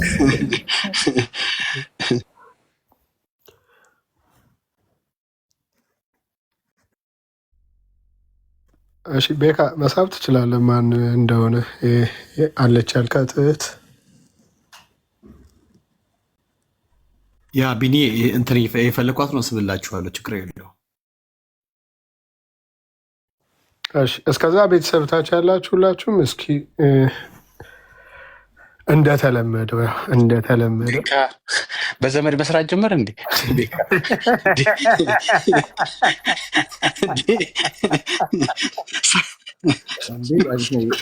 በቃ ከዚህ በኋላ እኮ ቤካ መተኛት ነው ያለበት። አድሚኒስትሬሽን ላይ ቁጭ ካረኩ ብዙ ነገር አበላሽ። ሌላ ሰው መግባት አይችልም እንዴ? ግን ትሳለች የሆነማ ኮሚሽን መቀበል ጀምሯል። አጣሩ እና በርቱ። እታች ያላችሁ ተባረኩ ወንድምነት። እሺ ቴንኪው ብርክዬ ወይ አለ አይደል? አለኛው አለ። ቤቱን ምራው። በቃ ቀጥሉ እናንተ። አንድ ትንሽ ፕሮግራም አለኝ፣ እሱን ስጨርስ አለሁኝ እዚሁ ድምፅ አሰማለሁ በየመካከል። እሺ በተነሳው ርዕስ ላይ አይደል? በዛው እሺ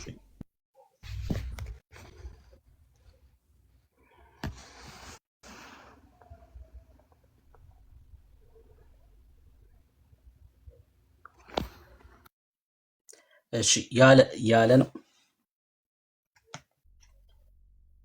አቤት አቤት አቤት። እንኳን ደህና መጣክ። እንኳን ደህና ጠበቃችሁ። ናሃይለይ ንገብረ ስላሴ ናሃይለይ ንገብረ ስላሴ ሃይለይ ገብረ ስላሴ አደርሰናል። በቃ አደርሰናል። እግዚአብሔር ይስጥልን፣ እግዚአብሔር ይስጥልን። ጌታ ያስበል። እኛም እግዚአብሔር ኃይላችን ነው ብለን እስክናምን ድረስ እንደዚህ ነበር የምንለውና ተረዱት። ባይሆን ከስር ዳጊ ስራ የለውም እንዲ ያልከው ኮሜንት በጣም ነው የተመቸኝ።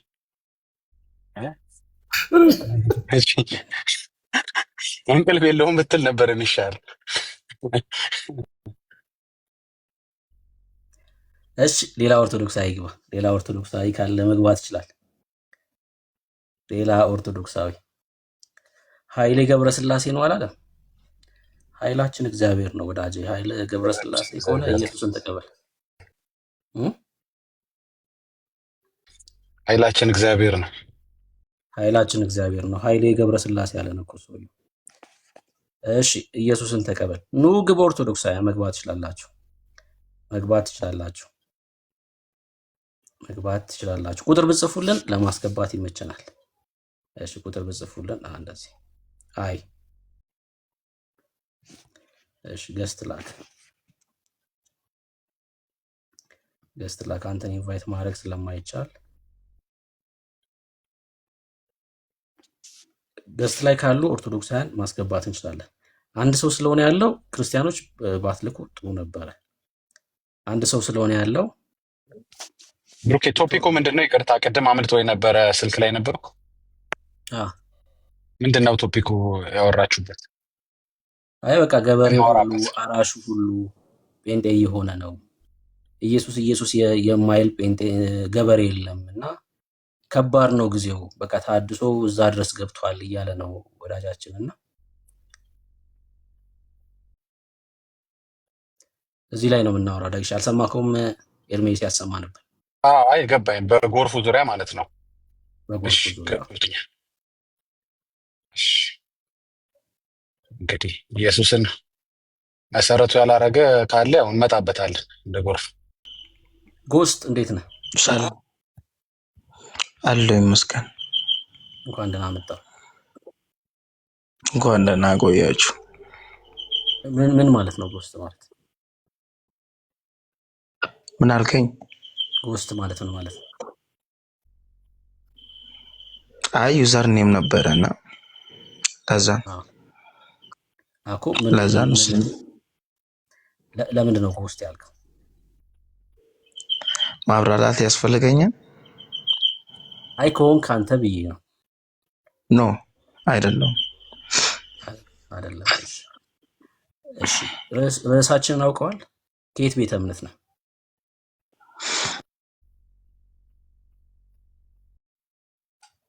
ምን አልከኝ? ከየት ቤተ እምነት ነህ? ርዕሳችንን አውቀዋል? ርዕሱን አላወቅኩትም ግን እሺ እና ርዕሱን ንገረኝና ምን ችግር አለው ታዲያ? ነው ወይ የት ቤተ እምነት ነህ? ኦርቶዶክስ ነህ።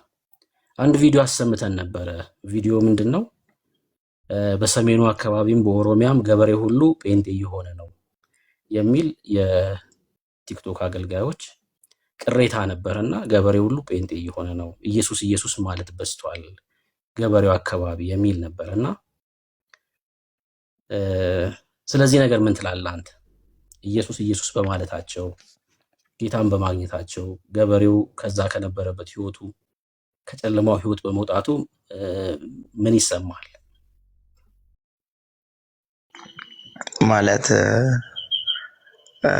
ማለትም ኢየሱስ ኢየሱስ ማለታቸው ነው ግራ የገባክ? አዋይ ተደናግጠዋል እንጂ አንተ ወንድሞች ኦርቶዶክሳውያን እዚህ ቲክቶክ ላይ የሚያገለግሉት ገበሬው አካባቢም በቃ ታድሶ ገብቶ ኢየሱስ ኢየሱስ የሚል ገበሬ ተነስቷል፣ ጴንጤ ሆኗል ገበሬ ሁሉ የሚል ቅሬታ አስነስተዋልና ማርያም ተክለ ሃይማኖት ከሚል ወደ ኢየሱስ መጥተዋል ገበሬዎቹ ማለት ነው።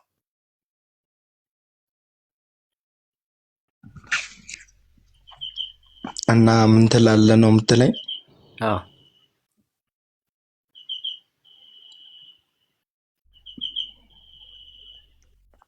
አልሰማኝም። ይሰማል። እኮ ምን ትላለህ? ባይሆን ቪዲዮን ብሰማ ደስ ይለኝ ነበረ። ቪዲዮ እናሰማለን። እሺ ቢኒ አዘጋጅልን። ቢኒ ትከፍትልናለህ? እሺ የሆነ ድምፅ አለ እሱ ጋር። አሁን ግን ያው ማታ ላይ ስለሆነ የሆነ ድምፅ ነው፣ ችግር የለውም። ቢኒ ያዘጋጀው ቪዲዮን ታሰማናለህ። እስከዛ ድረስ ኢየሱስ ብቻውን እንደሚያድን ታምናለህ? ኤርሚያው ላክልኝ። አጋፔ ላይ ያለሽ አጋፔ ፖስት አድርጎታል። በዚህ አጋጣሚ የነ አጋፔን የነ ህይወት የነ ቤኪን ምናምን እንትናቸውን አድርጉላቸው። እሺ ፕሮፋይላቸውን እየገባችሁ ሼር አድርጉላቸው። ቪዲዮ የሚሰሩ ልጆች ማለት ነው። በጣም ሪፖርት ይደረግባቸዋል ምናምን። ሼር አድርጉላቸው። እሺ ፕሮፋይላቸውን አጋፔ ላይ አለ። አንተ ኢየሱስ ብቻውን እንደሚያድን ታምናለህ? እሱ ቪዲዮ እስኪከፍትልን ድረስ እኔ አምናለሁ። ኢየሱስ ብቻውን ነው አዳኙ ኢየሱስ ብቻ ነው። ከኔ በቀር ወደ አብ የሚመጣ የለም ይላል ቃሉ። ኢየሱስ ብቻ ነው አዳኝ።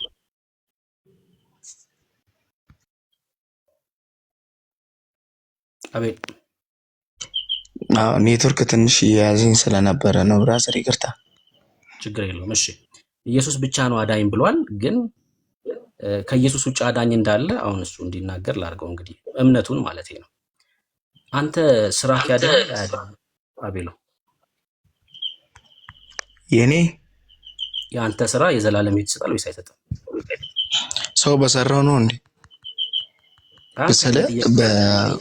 ስለሆነ በሰራውት ፍሬ ነው እንጂ ጽድቅ ማገኘው ባልሰራውት አላገኝም እኮ። የሰራው መልካም ስራ ነው አንተ የሚያድንክ።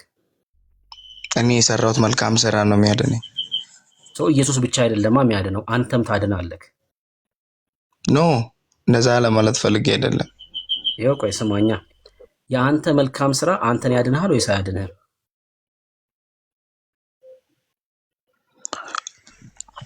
እኔ የሰራሁት ስራ መልካም ስራ እኔን ያድነኛል፣ ሌላውን ግን አያድንም።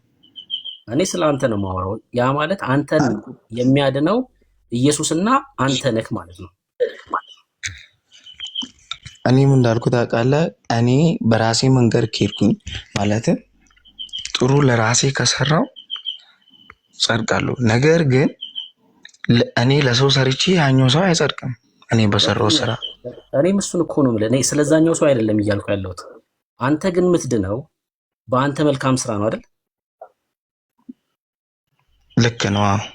ያ ማለት አንተን የሚያድንክ ኢየሱስና አንተ ነህ ማለት ነው። አንተን የሚያድነው ጥያቄ አልገባኝም ግን እሺ ቀላል እኮ ነው። ለምሳሌ ኢየሱስ አድነዋል አይደል? አድኖኛል። ማቴዎስ ወንጌል ምዕራፍ 3 ቁጥር 17 ላይ ይላል እኮ። ዮሐንስ 3:17 እሺ ችግር የለውም። አንተም ራስን ታድናለህ። ኖ ራሴንም የማድነው እኮ እኔ እንዴት እንደሆነ ታውቃለህ ብራዘር? በመልካም ስራክ፣ በመልካም ስራዬና እግዚአብሔርን በማገልገል ገብቶኛል። ያ ማለት አንተ የምትድነው በኢየሱስና በአንተ መልካም ስራ ነው ማለት ነው። ልክ ነው። እሱ ነው። ኢየሱስ ብቻ አይደለም የሚያድንህ አንተን። ኢየሱስ ብቻ ሳይሆን የሚያድንህ ኢየሱስና የአንተ መልካም ስራ ነው አንተን የሚያድነው። እኔም እኮ እንደዛ ነው ያልኩት። እኔ መልካም ነገር ሳልሰራ ኢየሱስ ያድነኛል ብቻ ማለት አልችልም። ቅድም ምን አልክ? እሺ ቅድም ምን አልክ መሰለህ? አላልኩም ኢየሱስ እኔ አሁን ቅድም ቆይ አንዴ ልጨርስና እሺ ሸገር ላይ አዲስ አበባ ላይ ንግድ ባንክ ፎቅ አለና ኢየሱስ ያድነኛል ብዬ ፎቁ ላይ ወጥቼ ወደ ታች ቦርድ ቁልቁል ቦርድ ኢየሱስ ሊያድነኝ አይችልም እኔ ራሴን ካለ አስፓልቱ ላይ ተፈጥፍጠህ ነው የምትሞተው። እኔ አሁን እንደዛ አሁን እሱ ይሄን እያወራን አይደለም ያለ ነው። ይሄ አሁን ስለ ዘላለም ሕይወት ነው እያወራን ያለ ነው። ኢየሱስ ከምንም ያድናል። ከዚህማ ይኸውልህ ከፎቅ ላይ ከተፈጠፈጥክ አንተም ራስን አታድን። ምንም ሳልሰራ ነው ያልኩት። አሁን ስለምናወራው ስለ ዘላለም ሕይወት ስለሆነ ማለት ነው። መጽሐፍ አሁን ስላልከው ነገርማ ጌታ አምላክን አትፈታተን ብለዋል። እግዚአብሔር ከምንም ያድናል። ከምንም ላይ ወርቀህ እኮ ያድናል እኮ እግዚአብሔር። ግን የአንተ እንትን ሞቲቭ ነው የሚወስነው ማለት ነው። አሁን አንተ በመፈታተን ስለሆነ ማለት ነው። ምን አልኩ መሰለህ? ከዚህ የዘላለም ሕይወት የሚሰጥክ የአንተ ስራና የአንተ መልካም ስራና የክርስቶስ ኢየሱስ መስዋዕት ነው ማለት ነው አይደል? እንደምን አመሻችሁ። ሚውት አድርገው ወዳጅ። ቴንክ ዩ። ልክ ነው አልከኝ። ያ ማለት ኢየሱስ ብቻ አይደለም አንተን የሚያድንህ ማለት ነው። የአንተን መልካም ስራ ያስፈልጋል።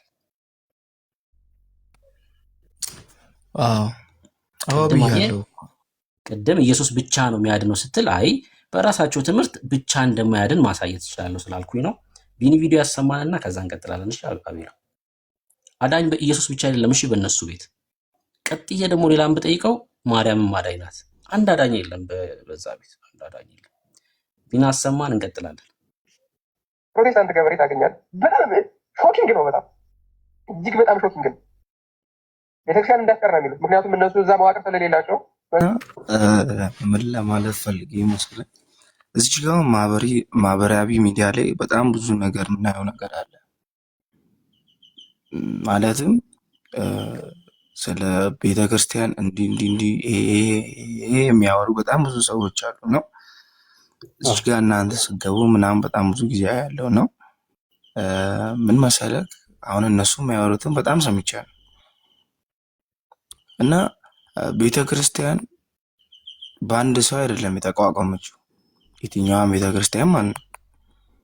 ፕሮቴስታንትን ብናይ ኦርቶዶክስን ብናይ ማለት ነው። እና እዚች ጋር ማየት ያለብን ነገር ሁሉም ሰው ተነስቶ ማለት አሁን ያንተ ፖይንት ምንድን ነው? አሁን እንደዚህ ለኔ ፖይንት አሁን እዚህ ጋር እነሱ ስላወሩት ጉዳይ ነው እናንተ እያወራችሁ ያላችሁት። ማለትም መናፍቃን እንዲህ ኦርቶዶክሶች ብዙ ኦርቶዶክሶች ወደ ፕሮቴስታንት እየተቀየሩብን ነው የሚለውን ነገር ነው የተነሳው። እርግጠኛ ነኝ እንደዛ ነው።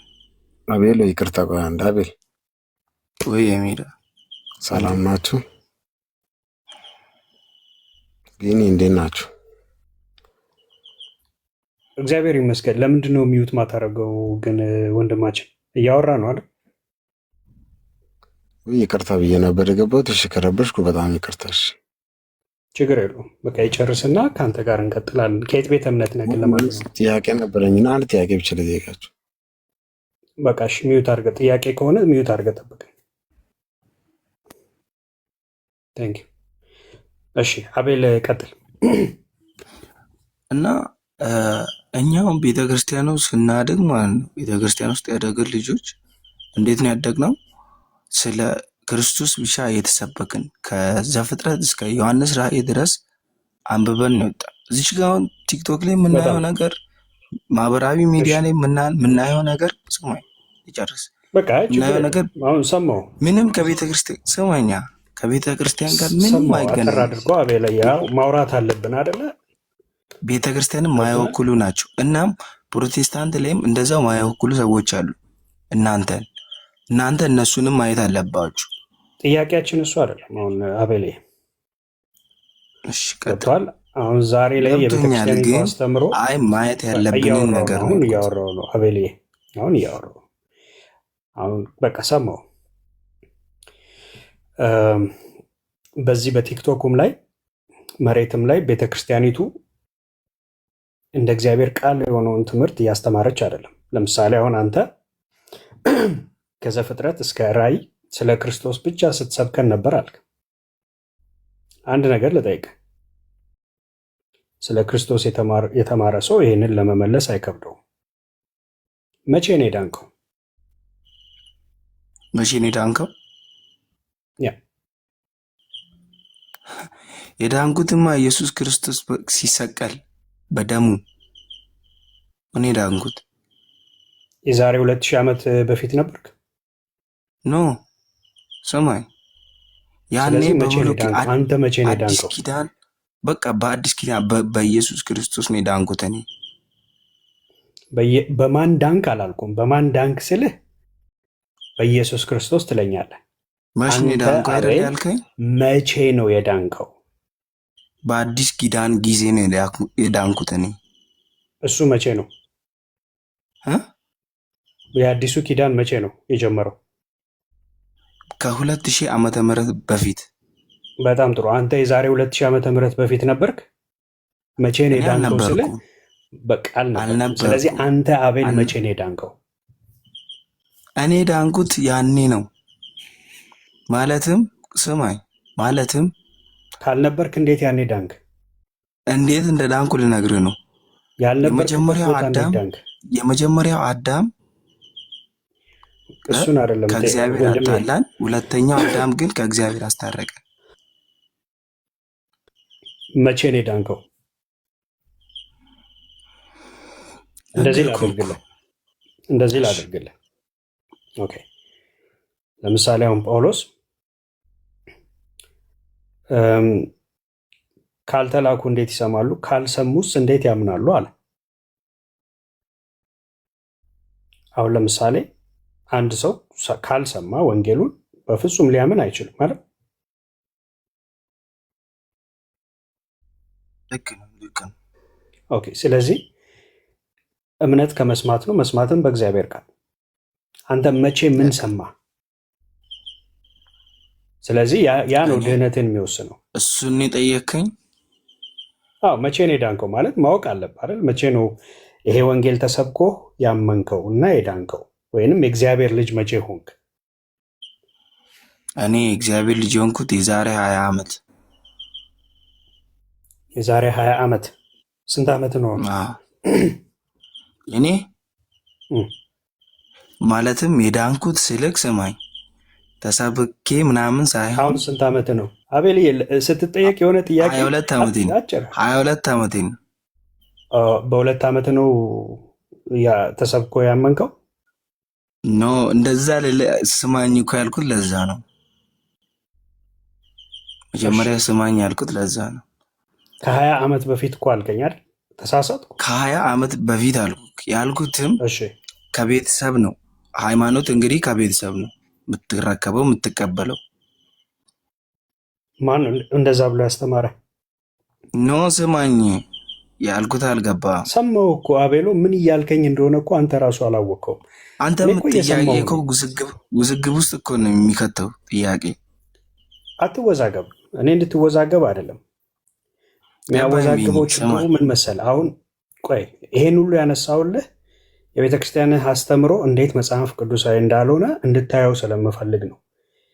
ይህንን ደግሞ የፈለግከውን ጥያቄ ጠይቀኝ። ስማኝ፣ የፈለግከውን ጥያቄ ግራምጣ ውጣ፣ ግራምጣ ከገባበት ውጣ፣ ያለበለዛ እናስወጣሃለን። እባክህን አትደበቅ። እሺ፣ እንዴት እንደ ዳንክ እስቲ ያብራራልኝ። ከ20 ዓመት በፊት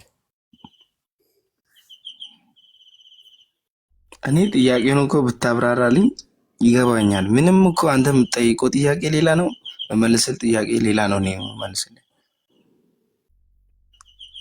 እሺ፣ ለምሳሌ እንደዚህ ላድርግልህ። ማርቆስ 16 ላይ ያመነ የተጠመቀ ይድናል፣ ያላመነ ግን ይፈረድበታል አለና ይፈረድበታል ይላል። መች ነው አምነ የተጠመቅከው ያመንከው? መቼ ነው? እንደዛ አትለኝም? እንደዛ በለኝ በቃ። እንደዛ በትለኝ መቼ ነው የተጠመቅከው አላልኩም። መቼ ነው ያመንከው አልኩ። መቼ ነው የዳንኩት? የዛሬ 6 ዓመት በፊት። የዛሬ 6 ዓመት በፊት ነው የዳንከው? ከዛ በፊት አልዳንክም? አልዳንኩም። በጣም ጥሩ። እና አሁን 20 ዓመት ነው 22 ዓመት ነው። የዛሬ 6 ዓመት በፊት ማለት 18 ዓመት ነበር። 19 ኧረ በጌታ እየቀለድክ መሆን አለበት። አልቀለድኩም። ወይንም ማትስ አትችልም ማለት ነው። እሺ በ16 ዓመት ማለት 16 ዓመት። በጣም ጥሩ። እሺ ጥሩ። እሺ በ16 ዓመት ምን ሰምተህ ዳንክ? እኔ ኢየሱስ ክርስቶስ እንደሚያድን፣ ኦኬ፣ ያመነ የተጠመቀ ይድናል፣ ያላመነ ግን ይፈረድበታል የሚለውን ቃል ሰምቼ ዳንኩኝ ተጠምቄ። ኦኬ፣ ሃይማኖትን ከየት ተቀበልክ? ከእግዚአብሔር። ሃይማኖት ከየት ተቀበልክ? ከእግዚአብሔር። ቅድም ለምንድነው ከቤተሰቦቼ ነው ሃይማኖት የተቀበልኩት ያልከኝ? አይ መጀመሪያ አጠያይቅህ ስላልገባኝ ነበረ። የፈለገ ብጠይቅህ ሃይማኖት ከቤተሰብ ነው። ቅድም እኮ አወዛገብከኝ። ጥያቄ እኮ ልክ አይደለም። የመጀመሪያ ጥያቄ እኮ ልክ አይደለም። እንዴት ዳንክ፣ በምን ዳንክ ነው ያልከኝ? እንዴት መቼ ዳንክ ነው ጥያቄው። አሁን እኮ ነው ያብራራልኝ። ማርቆስ 16 ብለክ ያመነ የተጠመቀ ይድናል ስትለኝ ገባኝ። ለዛ ብታስረዳኝ ይገባኛል። ኦኬ፣ አንተ ከኦርቶዶክስ ፋሚሊ ነህ አይደል? ናኛ። በጣም ጥሩ። በ40 ቀን አጠመቁ? በ40 ቀን ተጠመቅኩኝ። ኦኬ፣ የዛን ጊዜ ሲያጠምቁ ዳንክ ወይስ በቃ ዝም ብለው ውሃ ውስጥ ገብተህ ወጣ? ኖ፣ እሱ ጥምቀት አይደለም፣ ክርስትና ነው። ክርስትናና ጥምቀት ይለያያል? ይለያል። በጣም ጥሩ። እሺ፣ ስለዚህ የዛን ጊዜ ክርስቲያን ሆንክ? እኔ ክርስቲያን ሆንኩ። በ40 ቀን ልክ ውሃ ውስጥ ሲያስገቡ አስገብተው ሲያወጡ ክርስቲያን ሆንክ? ሆንኩኛ። በጣም ሆንኩኛ። እሺ፣ በቃ ችግር የለውም። በዚሁ አጋጣሚ ማለት ነው ይቅርታ አድርግልኝ። ክርስቲያን ለመሆን ምንም አልሰማህም? ይቅርታ አድርግልኝና ማለት ነው በዚሁ አጋጣሚ አፖስቶሊኮች ማለትም ሐዋርያት ብለን በተለምዶ የምንጠራቸው በጣም ብዙ ጊዜ ብታያቸው ከሆነ ስለ እነሱ ሌላ ጊዜ እናወራለን። ችግር ስማኝ። በአንድ ቀን ነው የሚጠምቁት። ኖ ደህንነት ትምህርት ስለነሱ በሌለበት ማለት ነው። ችግር የለውም። ሌላ ጊዜ ስለነሱ ጥያቄ ካለ አንስተን ማውራት እንችላለን። ኦንሊ ጂሰሶች የተጣመመ ትምህርት ስላላቸው እነሱንም እንቀጣቸዋለን በእግዚአብሔር ቃል። ጥያቄው ግን አሁን ለአንተ በ40 ቀን ማድ ያለው የሚሉትንም በዛው። እሺ አቤል፣ እንደዚህ አይደረግማ። የውይይት መሀል አሁን ሌላ ሀሳብ ለምንድን ነው ነው? ምንም እኮ አላረኩም፣ ግን በቃ እናውራ። ቀጥታው በ40 ቀን ሲያጠምቁ ክርስቲያን ሆንኩኝ ነው አይደል ያልከው? የሳ ልክ ነው። በጣም በ40 ቀን ሲጠመቅ ክርስቲያን ሆንክ። ክርስቲያን የሆነ ሰው የዳነ አይደለም? ክርስቲያን ምን አልከኝ? ይሰማል? ክርስቲያን የተባለ ሰው የዳነ አይደለም? የዳነ ነው። እና ስለዚህ በ40 ቀን ሲያጠምቁ ክርስቲያን ካደረጉ አልዳንክም። ነገር ግን ስማኝ፣ አልጨረስኩም። ነገር ግን ትምህርት አለ የምትማረው። ልክ እናንተ በተለምዶ ደህንነት የምትሉት ትምህርት አለ። ከ2 ዓመት ጀምሮ አስተማሩ ደህንነት? ኖ፣ እድሜ ሲደርስ እና እንደገና አጠመቁ።